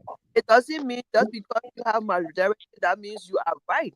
First of all, the law does not recognize the majority black. No. Without a speaker presiding. So all I And that's what Chief Justice Yuoh said. Say you can have 100, you can have 1,000. Right. Ain't me anything. Nothing. I just number there too. Number. That's all. Yeah. Oh. So they just been passing around fooling our people, lying to people. Oh, we got the majority just with that. You are ultra group. You don't have anything. Very ultra virus. Yeah. Yeah. Let's go to the next quotable quote. Thank you. And this is Yusuf Kabah. He said, follow the procedure, even though the majority have the power or authority to remove their speaker, but let the procedure be followed. Thank you. What is the procedure to remove the speaker? They got their rules. They got their rules. Right. Follow. Third, and that's what Fonati Koffa, the speaker Kofa, that what he said in our short clip we play here. Simple majority to elect 37 out of 73, 37 to elect the speaker. But 2/3, which is 49, must remove the speaker. And there's a reason. Say because if you don't have that number, you'll be destabilizing the government. That's the first branch of government. Yep. Jerry say, so you are saying the VP head is empty?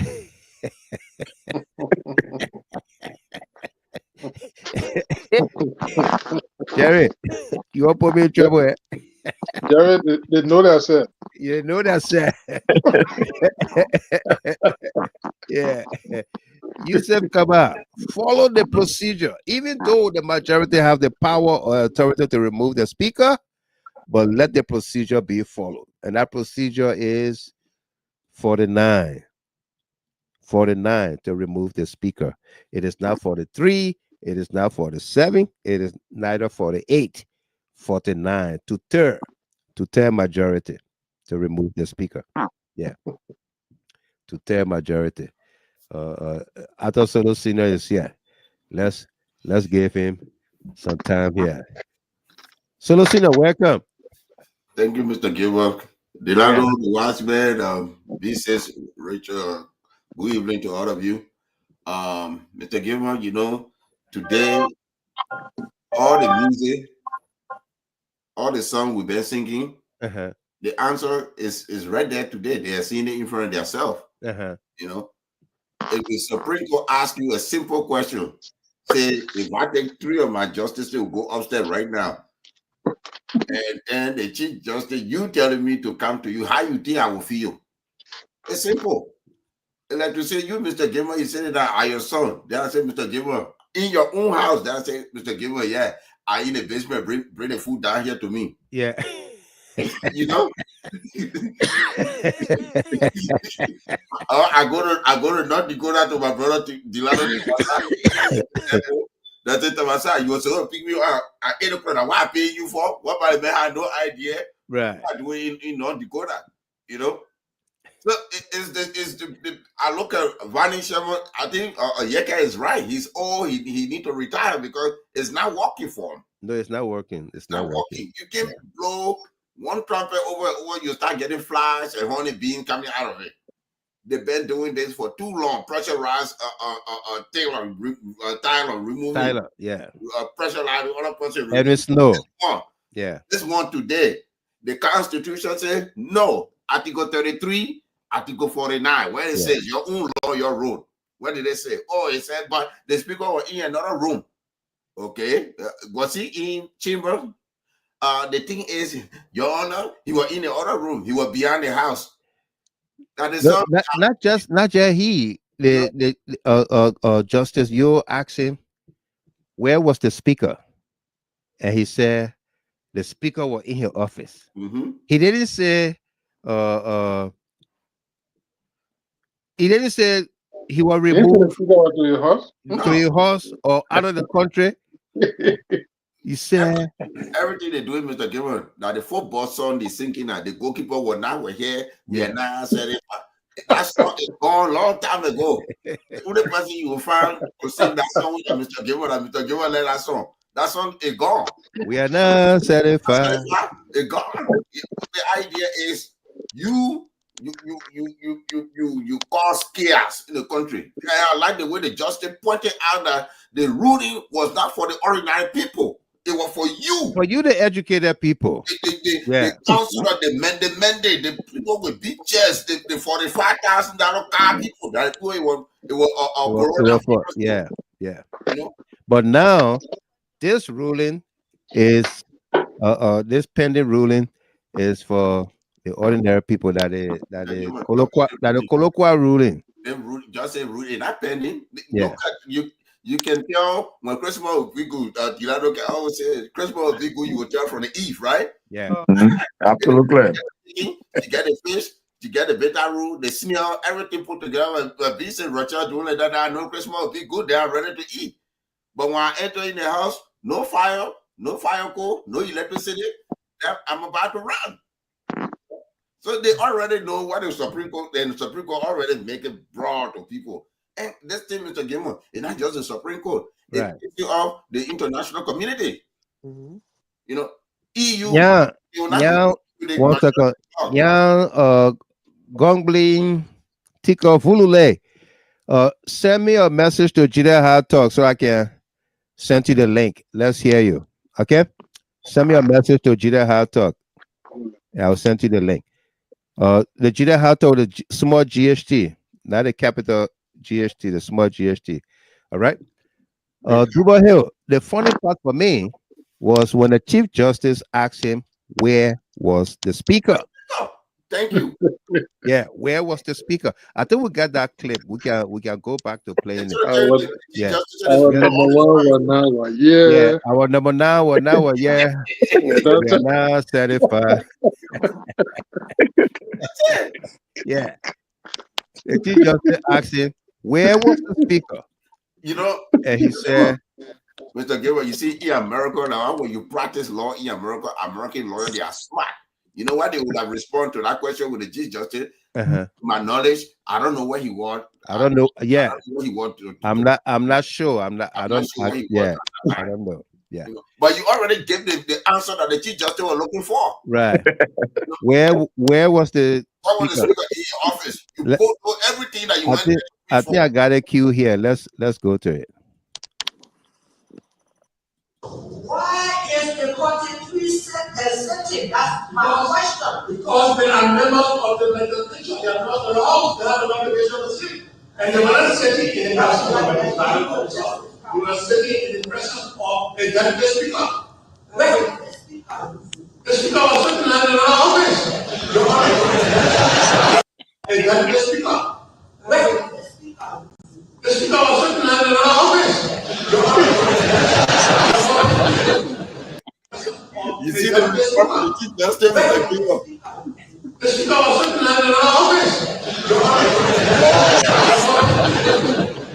All right. Just stay right there.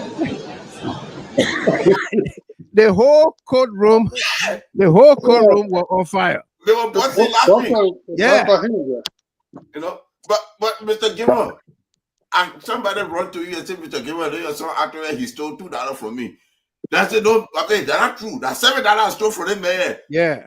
What you think that your reaction will be? You say no, I don't steal anything, but I tell you that no, that's $2, that's $7 I stole. Yeah. Get it right. When I get it right there? You know? Where was the speaker? Where about the speaker at the time? I was right there. Yeah. Where was the Giver? The lawless majority, they were not happy. They were disappointed. No, they were very disappointed. Anything was in their favor, you're going to see them running to the cameras. Yeah. But I'm getting unconfirmed information that they are contemplating on impeachment. They're going to threaten these justices with impeachment. Yeah, but the thing about it, on that note, AB, yeah, they already told them that their whole group sitting is illegal. That's the thing. So how will an illegal body come together? Emanating from there, anything emanating from there is illegal. It's illegal. AB, you and Pagima, I'm going to ask you some question. Tomorrow, if the Supreme Court rule in the favor of the rule of law, I don't want to call them the other side, the minority, I say the rule of law. The rule of law. Which means the budget we're talking about, it had to be recast. It's supposed to. But Solo, there are a lot of things that's going to be questioned. Yeah, they're going to be questioned. Yeah. Not even only by the rule of law caucus. Ordinary Liberian, you are equally qualified to take legal measure against any of those things that were any of the laws that were enacted by this group of people. You can go to court and then pray the court for to answer some of these things, challenge them in court. It lies in your purview as a Liberian. As anything that is not done legally, is not done at all. You can question it in your capacity. Absolutely. We have in handbook right now. They have the tax increment that they did, that they passed already in handbook. How can you pass tax increment on the citizen without a public hearing, without a committee hearing? Right. I don't know how they did it. So, Lola, I think you're talking about they passed that thing there a day before the burning of the Capitol building. Yes, you're right, AB. Yeah. They did. Yeah. Jesus. What are Miss Tojira wants Speaker Kofa clip replay. Vulule, I did send you the link, okay? Yeah. Let's hear you. Let's try to get this clip ready for about Daniel Moore for Speaker Kofa. If you miss it, yeah. So, Mr. Gamer, please play Speaker Kofa clip again. And this is from Stephen Kier. My question: yes, the so-called majority speaker should be asked to refund all the money he has received during his tenure, or he should be receiving money under the false pretense. Ishmael Habib Rahim, what thing concern Jato with high price of bleaching cream? What's that hustle you do now? Yeah. What thing concern Jato? You know, Mr. Gabriel, what was that doing? You know, our crowd balance. They say the man, he's not eating eating honey, but he's using a teeth to share it. You see a teeth to share, yeah. Getting for in politics, but you grab that pea, clap, you cut it, say, yeah. You know, you not eating it.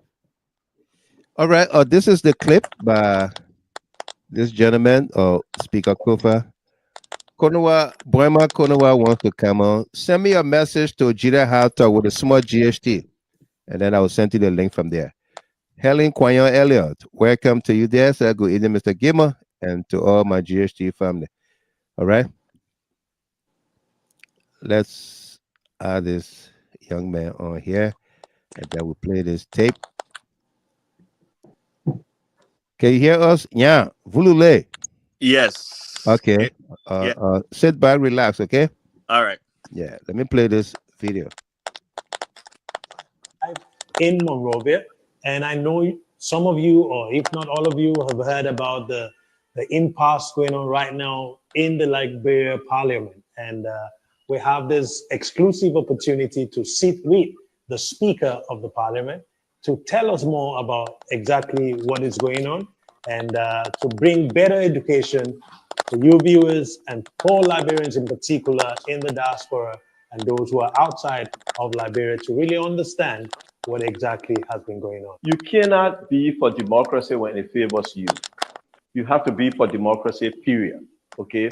As I have told you, if 49 of my colleagues come today in the chambers and say, Mr. Speaker, for these reasons, we don't want you, I will step down the very same day. We will not even go to court or go say anything. What is important in any democracy is the Constitution and the rules that we go by. Because we set the rules of the game before we start to play. Okay? We don't make it up as we go along. You don't say before the game 49 is required, then in the middle of the game where we can only reach to 42, so 42 is good enough. Okay? There's a reason why it takes 37 to elect a speaker, for 49 to remove him. Because the Constitution and the framework recognize, okay, that an attack on this branch of government is destabilizing. The only people who will tell you everything is fine in Liberia now are those people who got their head buried in the sand, are those who want to pretend like all is well. But the entire world has now focused on this issue and this problem, and the house is destabilized. You know, there is somebody running around calling himself speaker and looking for recognition that is not giving. Okay, you can't be that dense in your head and that uncaring to say, look, you know, it's well, you know, we have it under control, and the legislature is not functioning. Okay, there are those who say, oh, why don't you resign for the sake of the country? No, why don't we go by the rules of the Constitution and the House for the sake of the country? Okay, why is it the removal of the speaker is the most important thing on your agenda? Why? Okay, why is it not the education of children? Why is it not the health of our people? Why is it not the empowerment of women and businesses? Why is it not the rule of law? Why are those not the important things to you? But the important thing to you is the removal of speaker. It's crazy. That was Honorable Speaker Kofa speaking there. Let's go to Vulule. Welcome. How you doing, my man? Yeah, Mr. Gamer, thank you. And thanks to all of the panelists tonight for accepting me on this platform tonight. You know, and most of the time we watch this platform as our go-to bed, you know, message. And I'm very privileged to be on here tonight. Welcome. Thank you. Yeah. Yeah. Let's get your. You follow the Supreme Court hearing today? I've been following this story from the onset to today, and the actions of those so-called majority guys in the House of Representatives in Liberia, you know, it's a reawakening trauma for many Liberians, including me. Because these things, these actions are the actions that brought us about the war. People were disenchanted. And today, some of us are fatherless. When we turn, we don't get fatherless advice today because of such action. And most Liberians sitting down and they're watching these things going on. And they are not saying anything because it's in their favor, because they are, they are part of a political party. This is not a political party issue. No. For us that were directly affected by the war, when we see such thing, it's like it's a flashback to us, you know, especially when we saw that Capitol building on fire. Yeah. On fire. It's like tears set in my eye. You mean we are going back to these days when I was just 10 years old, when my father was taken away, and today I'm been waiting to hear him or to even give me a direction to what to do and what not to do. Today I cannot hear that voice no more. Some children in Liberia today, they are immature, they don't have parents, they don't have mothers and fathers because of actions like this. Right. It was just a flashback. Things were just running through my head. And when I saw young people jubilating, that all minority people, they are the ruthless people, this, that. I sat down, I said, where are we heading to? Wow. Is this the 42 years of experience? Is that the 42 years of experience that people talk about? Is that what we're experiencing?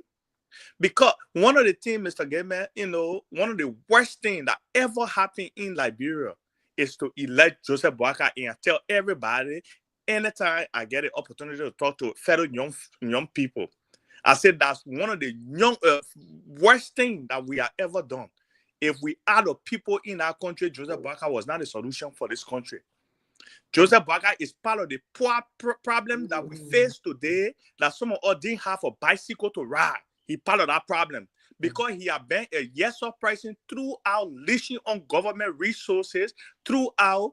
When he said that, he don't say nothing as long as he benefited from it. That's what matters to him. 66 concessions that we all should be benefiting from today in our country. Joseph Boakai's signature are on those bogus concessions, and he benefited on all the brand envelopes that were presented in that from that concession. He benefited from it. And today, Joseph Boakai, he has not been audited, and people sat down and said, "Oh, he's not corrupt for the 2 years. No sign of corruption." How will you know when somebody is corrupt when you are not being audited? People are not thinking in our country, and that's what the so-called politicians are taking advantage of the ignorance of our people and continuing to put us in the position that we are in today. Richard Kuhn, he's not a leader. He's not a leader. Those things, it was orchestrated by the current vice president. He's my own countryman from Nima Kante. I never liked that dude, because they are all part of this problem today. When we're talking, people say, "Oh, that's a hate. You're just sitting in America. You're just talking." But I was just in Liberia recently, and I was talking to some folks. I was like, "Is that why you want to be, continue to live like this? You want to continue to live like this?" I said, "Thank God for social media." During our fathers' days, they will give us excuse, and we'll listen to those excuses. But what type of excuse are we supposed to get to our children tomorrow? Because I don't have to be in America to know what is happening in America. In fact, I don't have to read to understand what is happening around me. So now you get that cell phone in your hand, you can even talk to that cell phone and say, "Cell phone, tell me what happening in Liberia right now." It will say it to you, it will read it, and it will read it in different tone that you will understand.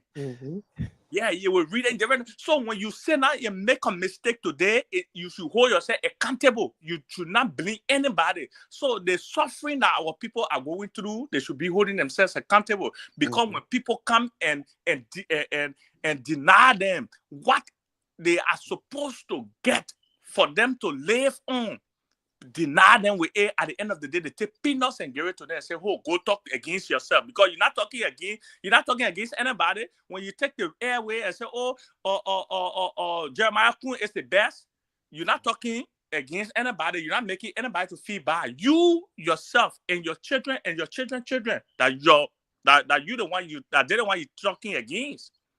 So these things we get a long way to go, Mr. Gamer. Absolutely. We got a long way to go. Wow. I mean, we all got the stories from the war years. We can just share your story, your feeling, your pains. and then stay strong. You know, yeah, we all got memories from the war, the senseless war. You know, but here we are together, we are talking, we are able to champion a cause for our country and people. Yeah, stay strong. Thanks for coming on tonight. Don't go away, okay? Our telephone lines are open. Rudler E. N. Shelu said, my brother, you are right. As you are speaking right now, there is still bullet in my wife's leg. Wow. You know? Yeah. And Henry Dubois Hill said, Boaka is the main one Speaker Kofa is speaking about. Being dense in the head and very uncaring. There's somebody who wanted to come on set too. I told you to send me a message. That was Konowa, Boima Konowa. Send me a message on Facebook Messenger to Jida Hard Talk, and then I will send you the link and you can come on. Kusuka Dosla, great memories. I know, but painful. Great, but painful. Anybody wants to speak to what the young man just said, Vulule? Yes. Let me just say hi to Vulu there. You know, I think it's a serious memory. Other may say great, but very painful memory. Very painful, yeah. We thought we have learned a lot, but looking at this particular situation that unfolding in Liberia, it tells us that Liberians were quick to forget. How soon we And forget it's that? extremely shameful. Can you imagine the burning of the capital? Yeah. Yeah. It's like a war on democracy. Mm-hmm. It is a war. And that's why it is good that, as you said it, my dear brother, we have these days the social media. Those days, I don't think people had the opportunity to speak like that. But now we do. And Now the we best do. thing to do is to always get that opportunity come and we talk. The consistent and persistent talking, providing those information, Mm-hmm. I think one way or the other, our people will understand. But it is a great thing. Thank you for coming.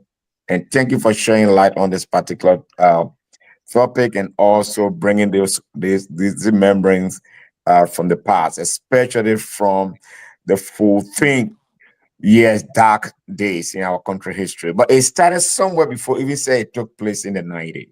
Right. So, and now that's the same ground now they are building again. They are building that kind of fertile soil that will create a situation that will lead us into a chaos as we experience from the 14 years of dark days in our country. Yeah, brother, we all went through it, and there are a lot of history to that. But thank you so much for throwing light on that, my dear brother. Thank you very much, Tamasa. Let's go to the phone lines and welcome our folks. Let's bring on first from the Netherlands, Pastor Dr. Ishmael Habib Rahim.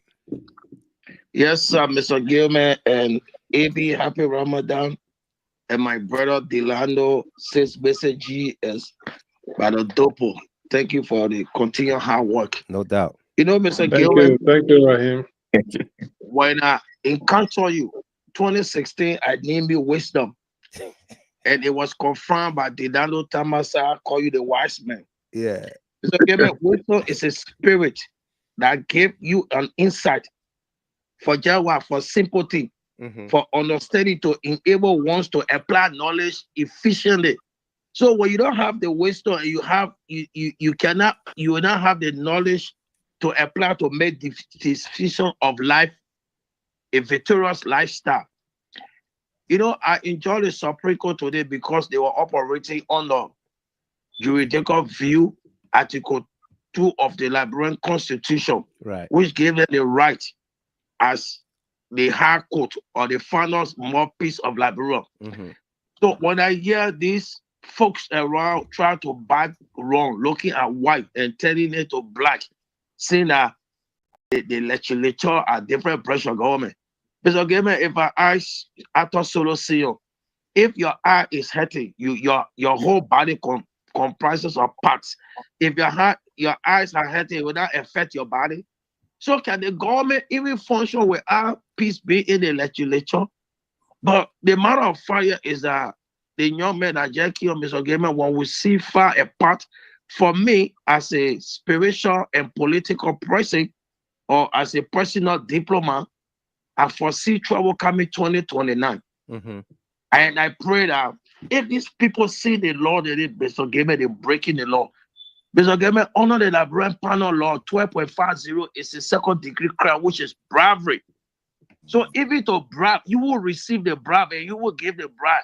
You fall under the same circumstances. You are entitled to the same punishment. To even bribe people to impeach a certain speaker. The Chief Justice make it very clear. No matter how many signatures you sign for GHT to CNN, to CDC, to America, to Europe, you have to be in the presence under the gavel of Speaker Kofa before your request will be legitimate. You cannot leave it out.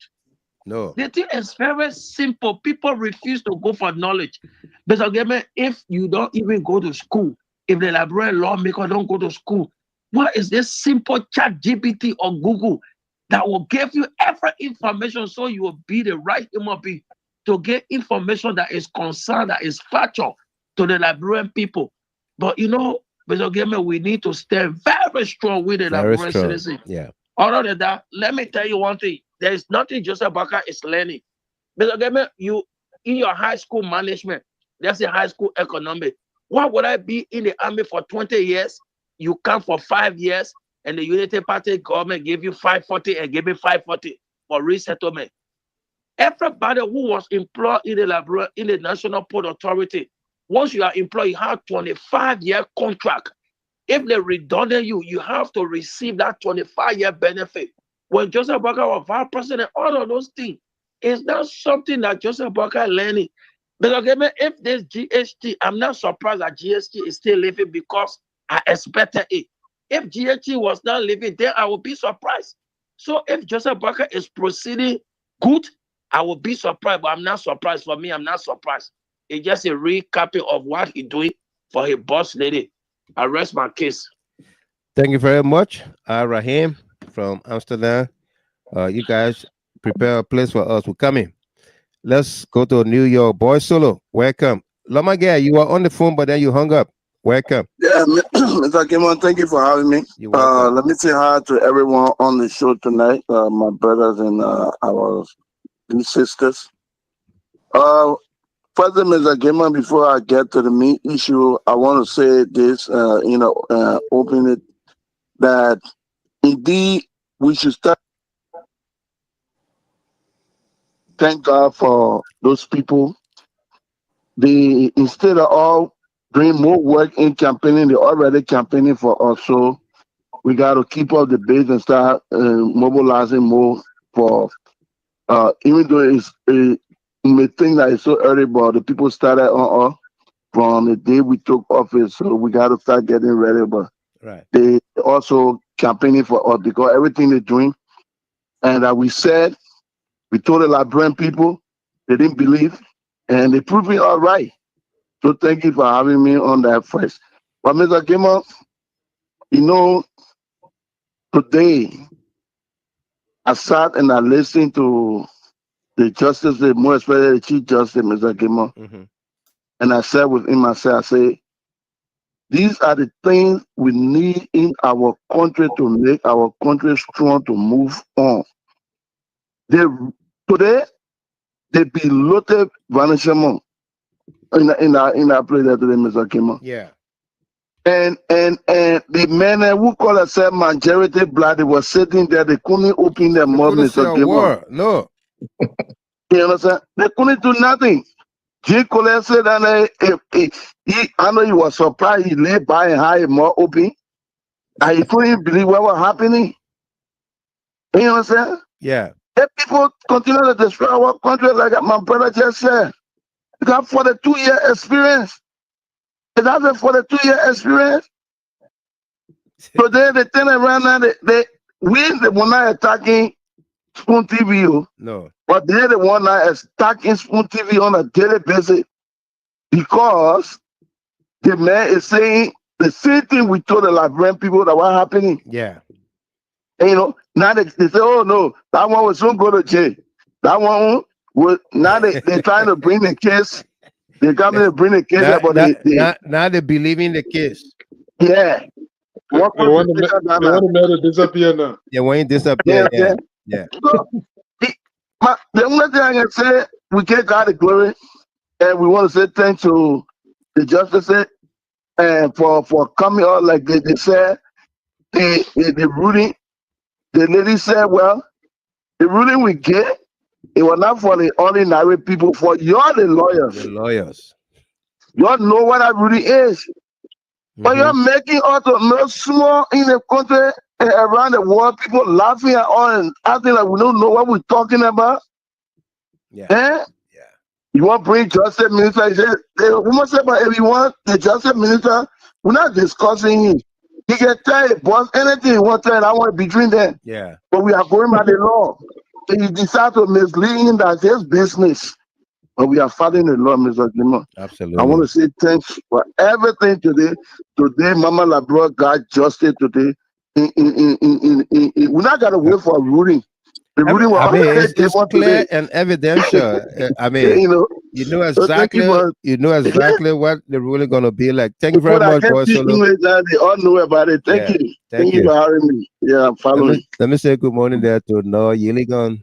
Say good morning, GHT family. Thanks to you all for this show and for giving us the clear insight of what is happening in our country. Mas SP Pelu, our people say, even if you don't go to the farm, at least you will know when those who went to the farm come back home. No, my guy, Wim, welcome. First, let me read a comment first from Mr. Kier, Stephen Kier. He said, I pray to see how Thomas Fala will face in Speaker Kofa when everything is settled and done. Ungrateful human being. We'll put a kissy and Loma together, we'll speak it together. We'll miss it for so with the kitty, we'll miss all together when that comes. Okay, let's hear you. Yeah, look, look, 2 things I can show you for. I tell Speaker Kofa, thank you. The interview I had, the only thing I took from there. One, Speaker Kofa can I resign for the sake of the Liberian people? Yeah. The joy, he said, why is it that we cannot follow the rules and regulations for the sake of the Liberian people? Right. Because they got some lawyers there, Mr. Kimon, they sit on a different platform. Like the only thing you can say, oh, Fonati Koffa just to for himself, why he can't resign for the Liberian people? I like what he told them. But then, Joyce, you're gonna continue. They are the very ones who always say they are advocating for the rule of law, for justice, for this, for that, for human rights. You know what I mean? This is a simple thing to follow the law. Yeah, follow the law. And these are the makers of the law. Now the reason why when I put TJ Brewer next time. Look at him. The next champion gonna run here. You say what? The reason why we'll take TJ Brewer for the position because he getting too fast and he follow. He say he stay where he was. He jump behind $250,000 or $25,000. $25,000 you never earn in your whole life. You go follow behind the Kune. I want you get to run this campaign. Who must pay all our money? Yeah. All our money been used for the past 6 months or whatever. The gas money he put in a car, the car they get to him will return everything back. No matter what it is, President Walker, you dey here. You get for the 2-year experience. You must fix to this thing here. The new car he got today. Mr. Can you see the new car arrived today? No. Oh, you late, man. The car arrived today. The president car in the town, a new car you order here. I think it's a Lexus. Yeah, and I want to call it. You get called by police who want to run that campaign. who must pay every grumpy PD, every cent they sing, they need a sin that he take to rent a horse, he must pay our money. Wow. If not, we're holding content. He will not want to take a passport from him because he's not going to run away from Liberia. He must stay right in Liberia and pay our money. Mr. Sir, when is the wedding? Because I'm trying to sew my dress for the wedding. You telling me anything? I will now. Joy, I will announce it officially before the show comes to an end. I will seek audience from the wise men. I will do that. She wrote that comment. I put it. I kept it there for a minute. I thought you saw it. No, I didn't. Let me leave me here. You got me go enjoy yourself on that side and not fair. Mr. Gilman, in fact, will lead a dedication to Bismarck. Yeah, huh? She said, "Come and leave her. Come and go enjoy myself." All right, well, they say, but we thank you for the people and today. It was nice. The good thing about Liberia, they had camera in there today, Mr. Camera in the court. Nothing happened like birthday, but they were the best man ever happened in Liberia today. They had camera in there today. I thank you. We're getting there small. We are getting there. Thank you. It must be Vincent. Mr. Gamer, if someone doesn't have teeth and you put teeth in their mouth, they will eat your corn seeds. Thomas Fala is eating President Weah corn seed.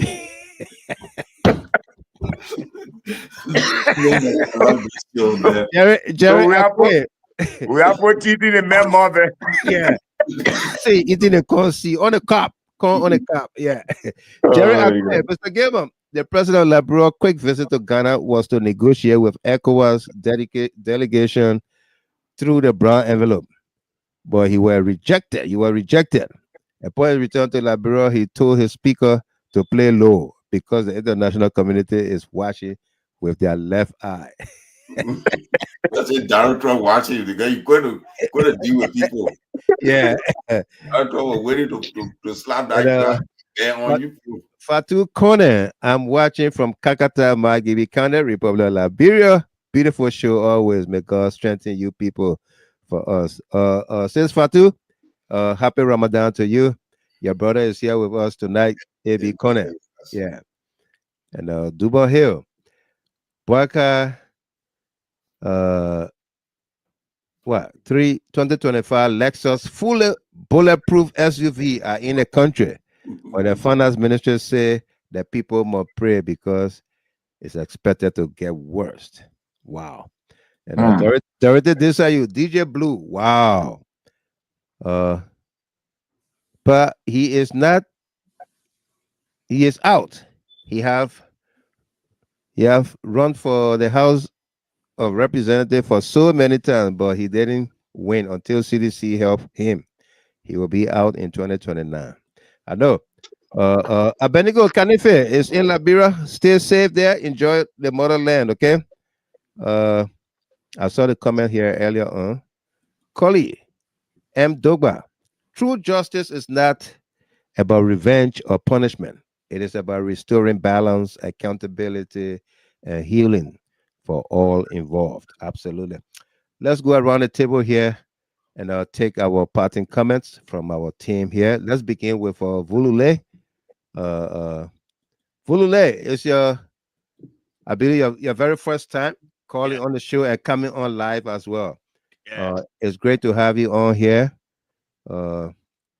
Hopefully you get to come back again. But your takeaway. Yeah.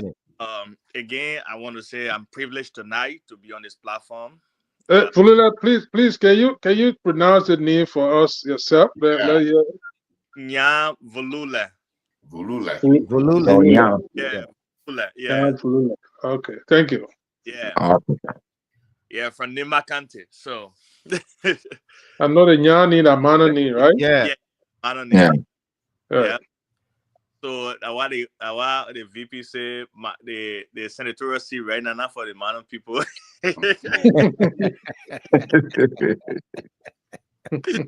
Like, bro, yes, I'm telling you. We'll put that to the test. Right. But the message on you people vote, you're wasting your vote. Yeah. Wasting our vote. That they give seat so much. The damn people. The man trying to bring the country down to town. I'm telling you. but it, so me not resistant. I know why you want force Koga on us, But anyway, Koga get win. Koga can win that election. He can win. Mr. Gamer, thank you so much tonight for allowing me on this platform. It's a privilege, and I'm privileged to be among you great people on this platform tonight. What happened in Liberia today is a thing, I think all of our leaders, like what happened today, like will be, we have to be bold to the point, and we stand up for what is right. I give kudos to Councillor Kofa, for doing what is right for the Liberian people, because it happened yesterday, and if it continue to happen today, we'll now have Liberia the way Liberia want to be. So Councillor Kofa, will be used as a case study tomorrow. Mm-hmm. Okay, so, and even if this don't go the way we want it to go, or at least he stood up for what is right. The Liberian people will know him for that. He has laid his legacy down now in the Liberian politics. Right. He will be used as one. He will be, referred to as one of the greatest in the Liberian history. Mm-hmm. You record the history, we call him for that. And I want to say thanks to all of the minority Black guys that they did not, they were not carried away by money. They stood up for what is right, and they stood up for the people that elected them to represent them. They stood up for them, so Liberia can be better. The majority Black guys, I don't know, the Jim Coder guy here, I don't know where he when the actual ruling come out, I don't know where he would be. This guy is so power drawn to the extent that I can't stand him. If I see that guy in person, I think I'll go to jail. No, don't go to jail. Don't go to jail. That guy it doesn't worth it. Don't go to jail. Don't go to jail. Yeah. you got your family. You got your family to take care of. Don't go to jail. I'm telling you, man. That guy is very annoying. Yeah. Why carry on? His older brother is part of our platform. He watches the show here, and our in Liberia, he sent me his number to call him and talk to him, but I didn't get to speak with him. Yeah, but it doesn't worth it. Don't put yourself in trouble for any reason. No. Yeah. I want to say, Mr. Gamer, we should not, give up, even though it will be a long route, but we should not give up. Thank God for technology these days that we all can sit down on one platform, that we are all together like this. Mm-hmm. Mm-hmm. That's a sign of things will change. Absolutely. Like a longer time. The few people that this platform will change their mind. Those few people will change another few people's minds, and gradually we'll get to where we want to get. So, I want to say thanks for taking up your time every evening to come and educate people on what is right. Thank you. Thank you very much. Yeah, Volule. Yeah. Thank you. Thanks for being on here tonight. Solo Senior. Thank you very much for coming. Okay. Mr. Volule, thank you for coming. And my sister Sarah, I didn't even see her until I just looked at her picture before realizing she was here. Because Rachel made her picture very big. You can just see her from miles away. Yeah. But Mr. Gilmore and all my family that are on here, there's one thing that worries me, is something that the justices talked about, that they need security. The reason why they're asking for security is because of the ruthless guy in the majority bloc, including because Buaka, he's going to play that dimension card. If something happen, you say, I will not know. It will happen. I swear to God, I will not hear it will happen. Yeah. If the people they're talking, the man did not know that Kofa was with him in Rome. Yeah. The men that you take there for you and you plan a coup d'etat, you are more than Julius in the Bible, my man. Yeah. Huh? If you were only to be born a woman, I wonder what kind of woman will you be, Marco Aurelius? He said that, you know. Mr. Gibbon, we today, you know, what make me happy? Because tomorrow I can say a few hours from now the Supreme Court will rule, and that ruling become case law of our country. So the nonsense will not repeat. No. You have 49 signature already prepared before you say you removing your speaker. You will not have 33 or you have 27 or you have Mr. Gibbon on your side, then you run it to go remove the speaker. Because now you say, oh, no. Kofa versus the majority bloc, Supreme Court, darkened this. It will happen. It's disturbing. And when my brother was talking, people in Liberia today, Mr. Gibbon, when they're talking, I said, but you created this problem, Mr. Gibbon. You know, when I went home, I was driving to Grand Gile County. I had driver, but I took upon myself to drive my own F-150 from Morovia to Ganta. Well, got there, it was early in the morning, 3 o'clock. I have extra light on the front of my pickup truck just because I was going home. When I released them, electricity, you know, when the old man mud in the house and you're dense that mud and you're leaving there dry, I had the road looking. So I took her, I said, WW, what's the road? He said, Chief, that the road there. I said, no, can't be the road. So my cousin stood and said, stop the car, I will drive. I drove on the road before. And that's the one we have people in the legislature all that sitting down and say you can wear white clothes and go and come back before. Yeah.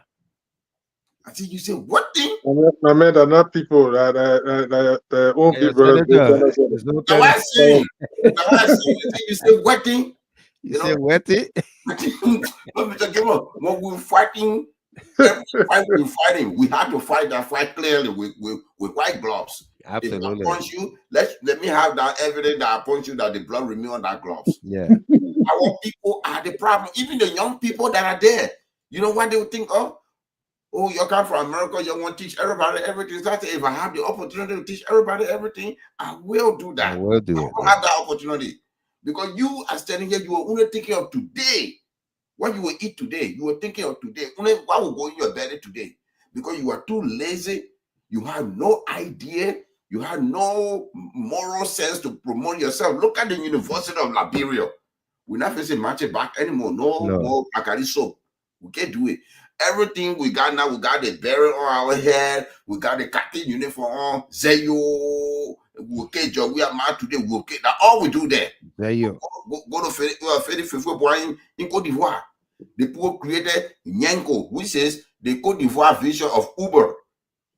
And it's more efficient than the Western Uber. I used to like, wait a minute. Then why you still have the Western Uber? They said, no, it's for managing to keep the USA ID grant that they gave us. Because we'll get rid of Uber, they will take away the grant. I said, what? But this is the guy that sit in a taxi driving me. It's an Uber. So I said, well, how much you own on this car? He got it in French, in CFA. They say, yeah. When I converted it was 3,000 US dollar. The whole brand new car that the Chinese people came in that country is $7,000 for that car. We do business every day with China, but the only thing we bring the Indian people keke. Then we must start that same keke, not to go to the turnabout. Why? You beating people. You restricting them. No doubt. Thank you very much, Solosinium. Miss Dopo. Sarah, you still busy? Miss Chapin? Yeah, it's like Sarah cutting your hour. The hour Yeah. Yeah. Hour. Absolutely. Yeah. Oh, what the brother need again? Yeah. Yeah. You know what, Mr. Gilmore, I think I made that statement a dozen or more times on this platform, saying that why are people making us to relive the trauma? Right. The trauma, of the past, the war from post-war to and pre-war rather, from the Samuel Doe's day. And many days I cry and talk and scream and we talk and talk and talk, but however, they succeeded in doing what they were doing to an extent, Yeah. So he's not wrong. These things give people flashback. Mm-hmm. So given that the other day I was in the kitchen and I just started to reflect on my professional friends in Liberia that work with UNICEF, that work with the different USAID program, and those new graduates that just got job and start to build their professional career. I broke down and started to cry. Mm-hmm. You know, I often say that I'm a single mom. I know why it is, not to be able to pay your child's school fee on time or feed your child in a Monrovia. Right. And all those people have lost their job, Mr. Gilmore, as we speak. Mm-hmm. But it's that the government is not concerned about that. The government is more concerned about the speaker. I think if the government that's what Speaker Kofa said. That's a serious, that's a critical issue, That's a whole class of people of our as Eugene Falcon can say, intelligentsia class. That's a whole professional class. And I think they kind of left those children have lived. Going to private school, eating on time. Imagine what would their parents do now? What would their parents do now to sustain them? Mr. Gilmore, I just told on it and put myself in their shoe and I broke down and started crying. And I just started to pray. And then this story that I heard that what the people need. Can you imagine what it takes? We started hearing about Liberia Maritime Program. And maritime being one of the major sources of income for Liberia. From 10th grade, we started learning that. Right. Well, all of a sudden, Eugene Namwe was there the last time trying to put Liberia as number one again. How come Liberia slip all of that and people want to throw Liberia out of the window now? Want to take all their ships from maritime. Mm-hmm. When we used to sit there, we say, no, President, we are government, it's not perfect. We're not claiming perfection.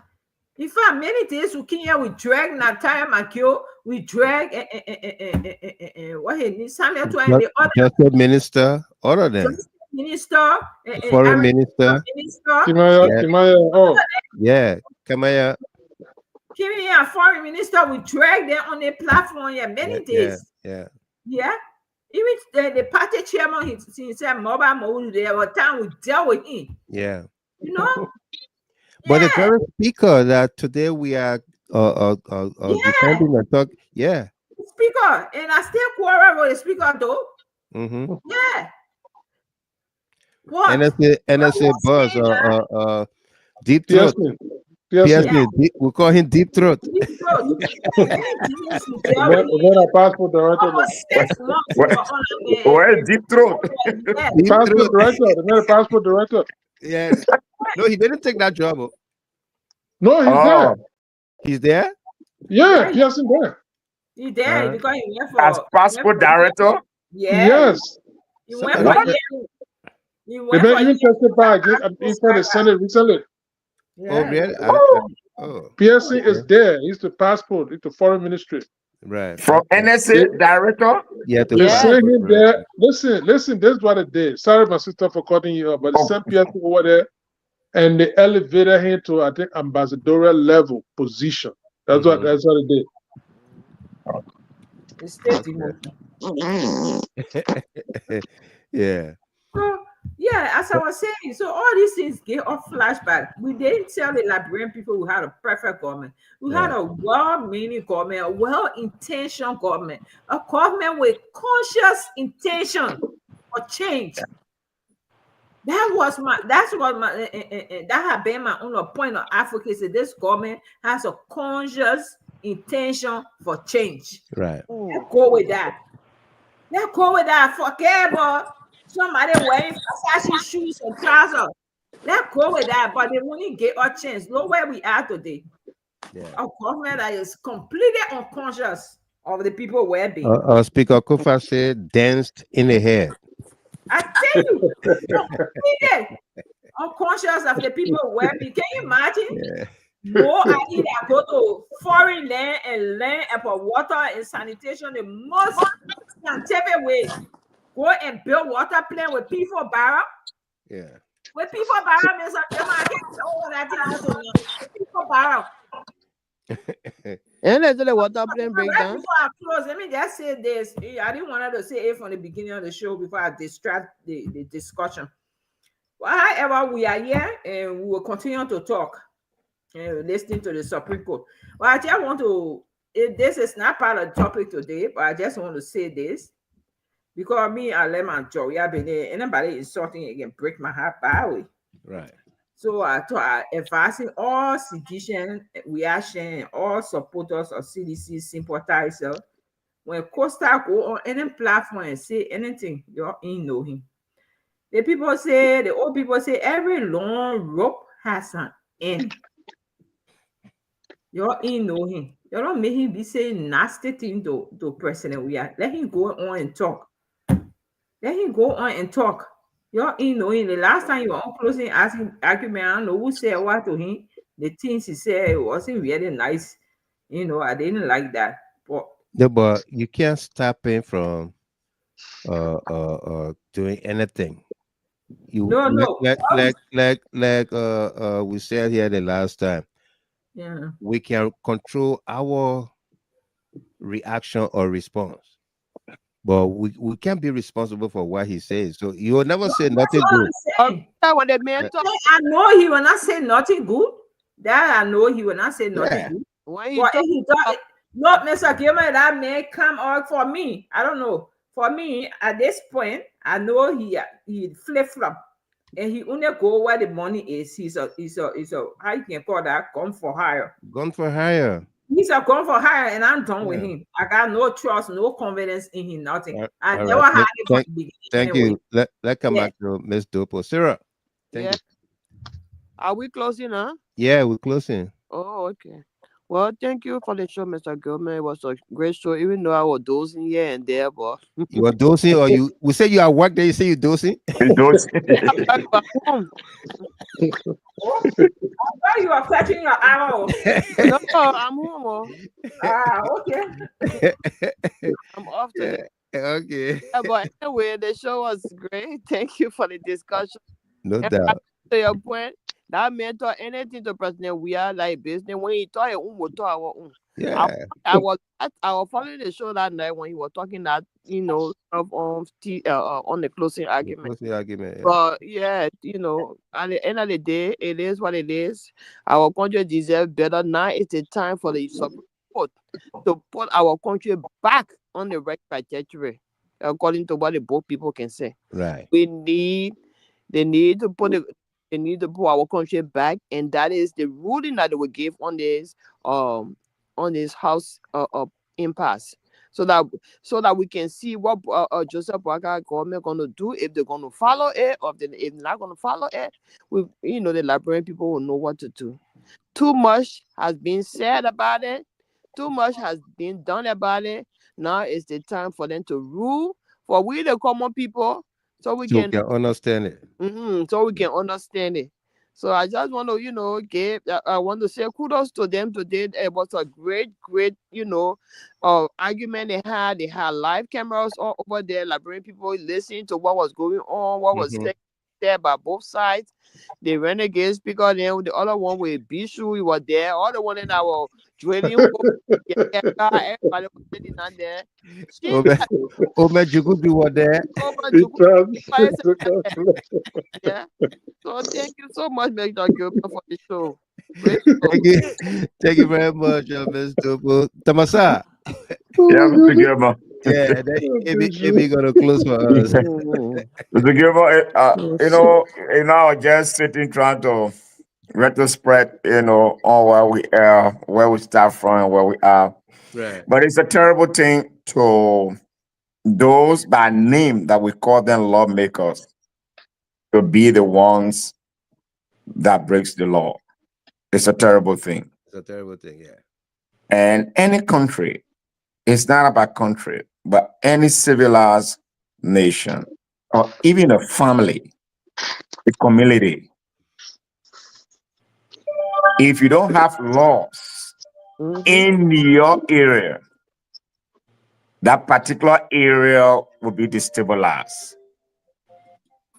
And as a nation, Liberia, where we came from the 14 years war We haven't learned anything yet. And those that were referred to as lawmakers by name, to call them lawmakers, are the ones that are not implementing or following the laws of the land. Are the lawbreakers. It is a terrible thing. There's something Justice Jim, I think James Eto, how Wolokoli said, that look, there's no need for crisis. The laws are on the book. That's right. That if there's a problem, it is easy to open it and follow the law to solve these problems. Why would people be fighting? Right.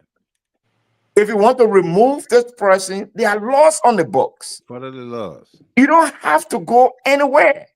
Follow the due process. Go for the 49.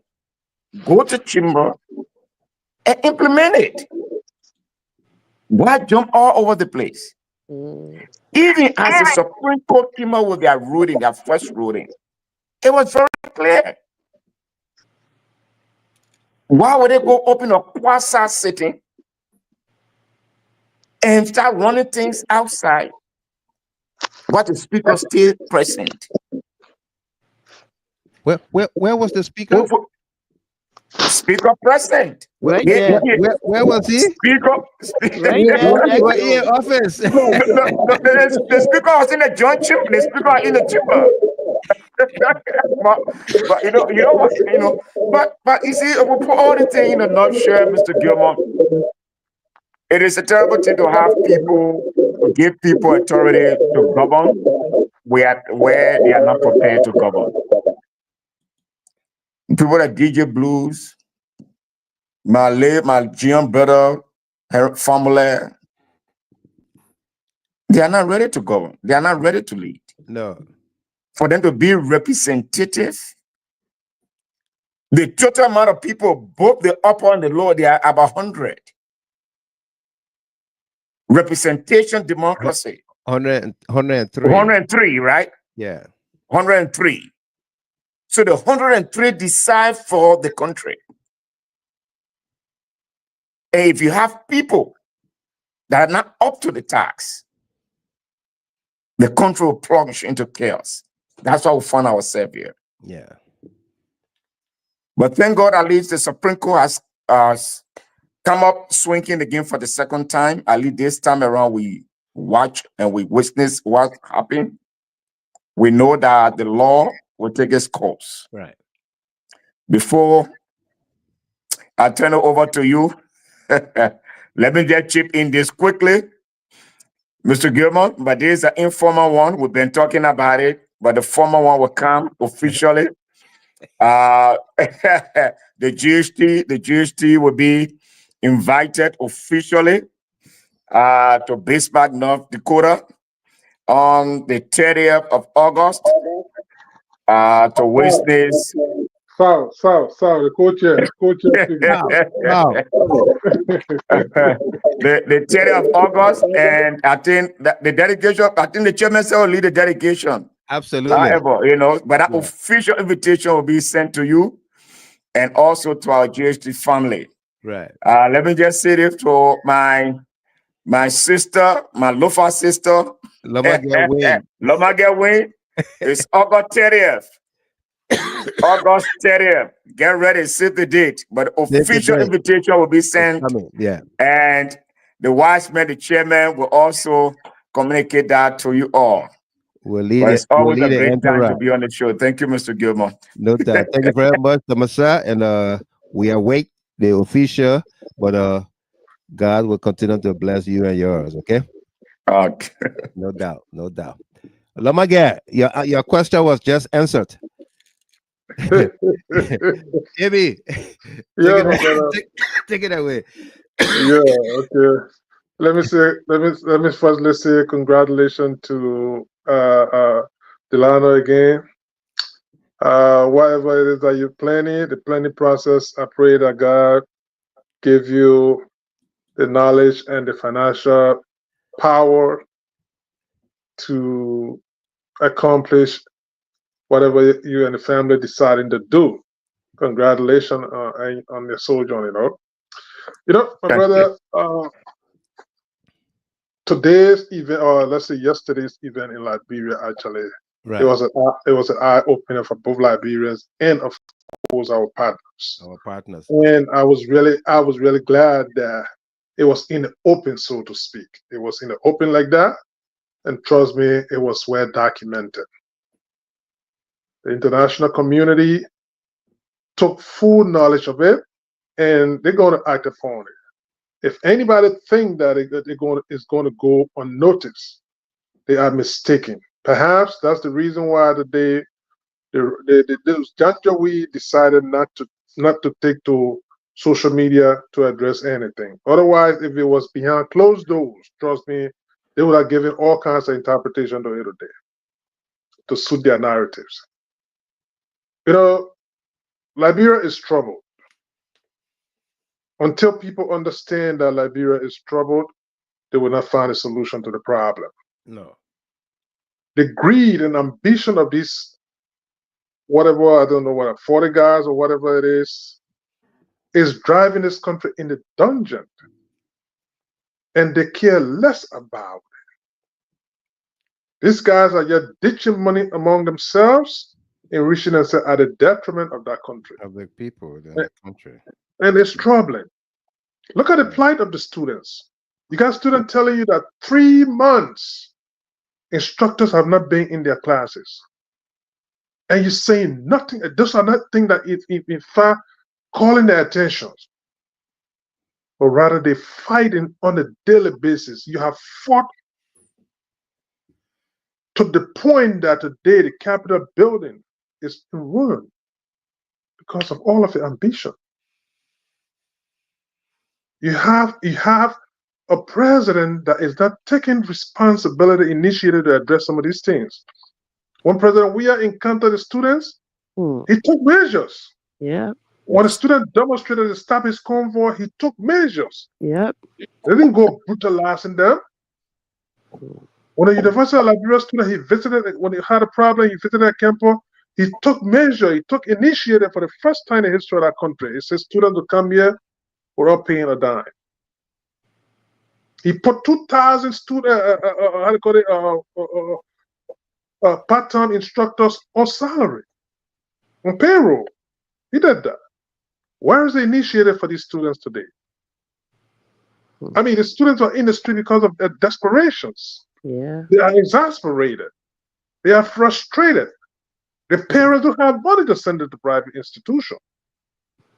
I know similar thing, we got to take it back to history. Similar thing happened like back in 1986. I know a lot of the people were around to understand it. The very MCSS students started demonstrating in Monrovia. And it took a toll on all of the counties, neighboring counties, especially back then, places like BWRs and Christopher's in Kakata, all the places, those are private institutions. But they were literally invaded by those students because students were not in there to join the protests. And all of those things culminated into the 1990 war. People got to be, they got to allow history to guide them.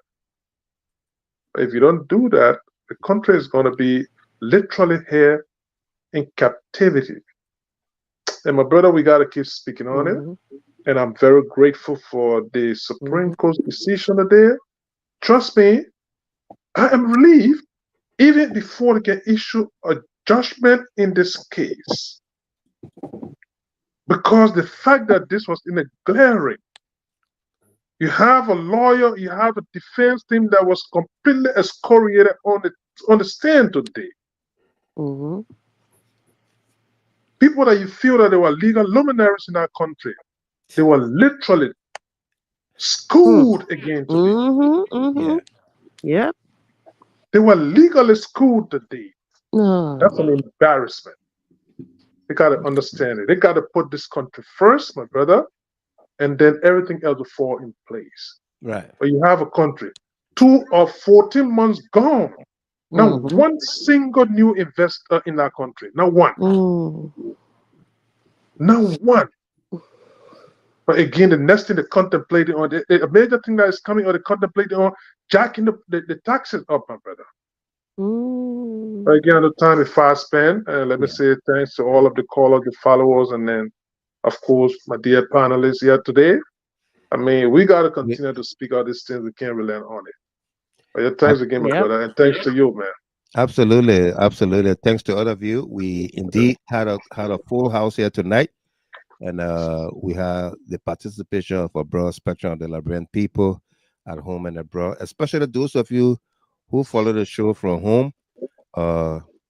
When we see you come on here, we feel excited. We feel great because the message is for you. Yes, we in the diaspora, we follow the events from home, but what impact we out here can make on our country and people is what matters the most. Yeah, Volule, thanks for coming on here tonight, for sharing your story, and I'd like to encourage you, stay strong. You know, we all, like I said, we all got the stories from the wartime. It wasn't a decent thing for our country, but we gotta live with it and bury the hatchet. Okay, let's keep hope alive and continue to forge ahead. Tamasa, August 30th, we're bringing the house down. Okay. Absolutely, Yeah. Watchman. You know, Amy, the joke here is that Tamasa said he didn't ride limousine when you first got married, so now you want to ride limousine. So Eddie say you bought it now. Eddie say you get limousine money, right? Well, Eddie come today. Yeah, Eddie, I know you follow my man. I stay waiting for that limousine money. Oh. I gotta ride that limousine. The white one, and I read. The white one. Yeah, the white one. So we will go there and show that the limousines are lined up. And, I know, right? we have a great time with the brother and his daddy wife and daddy sister. Yeah, but it's great, folks. On a serious note, our country, the Supreme Court could not have said it any better today. Our country is in chaos. Yes, sir. And it is only what we spoke about the other time, or our attitudes while faced with adversity. You know, the country, the people, the Liberian people attitude. You will recall, by this time, had it been George Weah CDC government, it would be protests every day. Yep. It will be chaos every day, endless protests. But this peace ambassador have impacted our country, our people, to understand that our development can only happen when we have peace. And that's why you see the country is still enjoying that semblance of peace. But this country, look at the newspaper headlines from our just troubling every day. Compound the problems, compound the problems every day. You listen to one of the lawmakers today from the Rule of Law Caucus, Marvin Cole, said if the Supreme Court rules in their favor and the renegade lawmakers decide not to honor the ruling, it's the military. I'm paraphrasing him. It's the military that will settle things. You know, that's how far it's at. But we don't hope for that. Yeah, we hope that those who get their heads, according to Speaker Kofa, buried in the sand and with dense head as well. Hopefully, when the ruling is handed down, they will accept and continue to do the Liberian people work.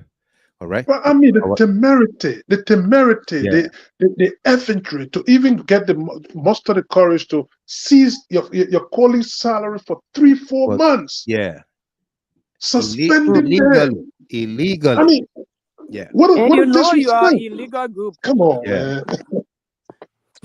They for the plenty year, Papa ain't do us any good. Not at all. Not at all. And as Takunjo will say, they lied to us. They lied to us. Oh, They lied to How us. about good night, yeah? They lied to the Liberian people. Good night, everyone. Yeah, they All lost. right, let me say good night to you guys. No doubt. Have a Good good night. night, all right? Good night, sir. Okay, Russia. Good night. Good night. Okay, let's go.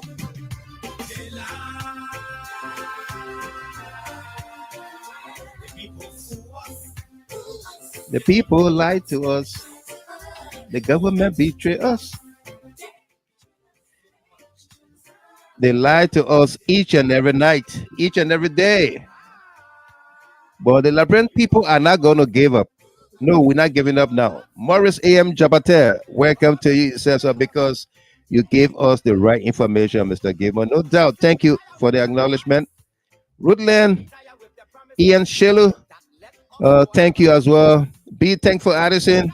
Thanks for being there. Amos J. Vincent, thank you. Sir, it was students that first rejected President William Aaron Tolbert. They stoned the president. I was in D12 at that time. Wow. That's what we will tell you. But you fool us, you screw us, you use us. Rebecca Doba, thanks for being there. Yasake, where great show tonight. You welcome, a lady from Atlanta. Good to see you always. Striker Lawrence, wonderful discussion, guys. Good night. You welcome, Striker. And Darlington Dolope, welcome to you. Good to see you, Darlington.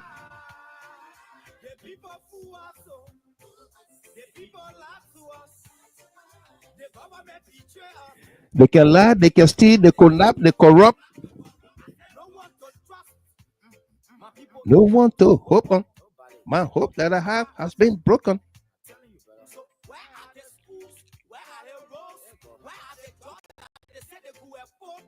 They're too selfish. The people tired with their rhetorics. And Jerome W. Tapper from Zwadru Grand Juda County, welcome to you. Good morning at your end there. Ruth Bodobai, welcome and thanks for being there as well. No doubt, Darlington, Dolope.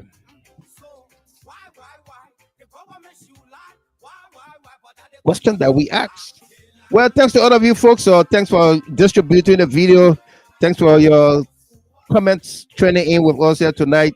Our callers into the show, our participants, analysts, and panelists. As always, it's great having you on. Hopefully, we'll be back another time. If no any other time, gonna be Friday evening for another edition of the program. If we have breaking news tomorrow, Thursday, we will be back here with you, okay? Rachel Lawrence, you're welcome. And Jerome Tape, you're welcome as well from Zwadru. Welcome to you, my brother. I've been your host and announcer, while Michael Gilman, bidding you a pleasant good night rest, okay?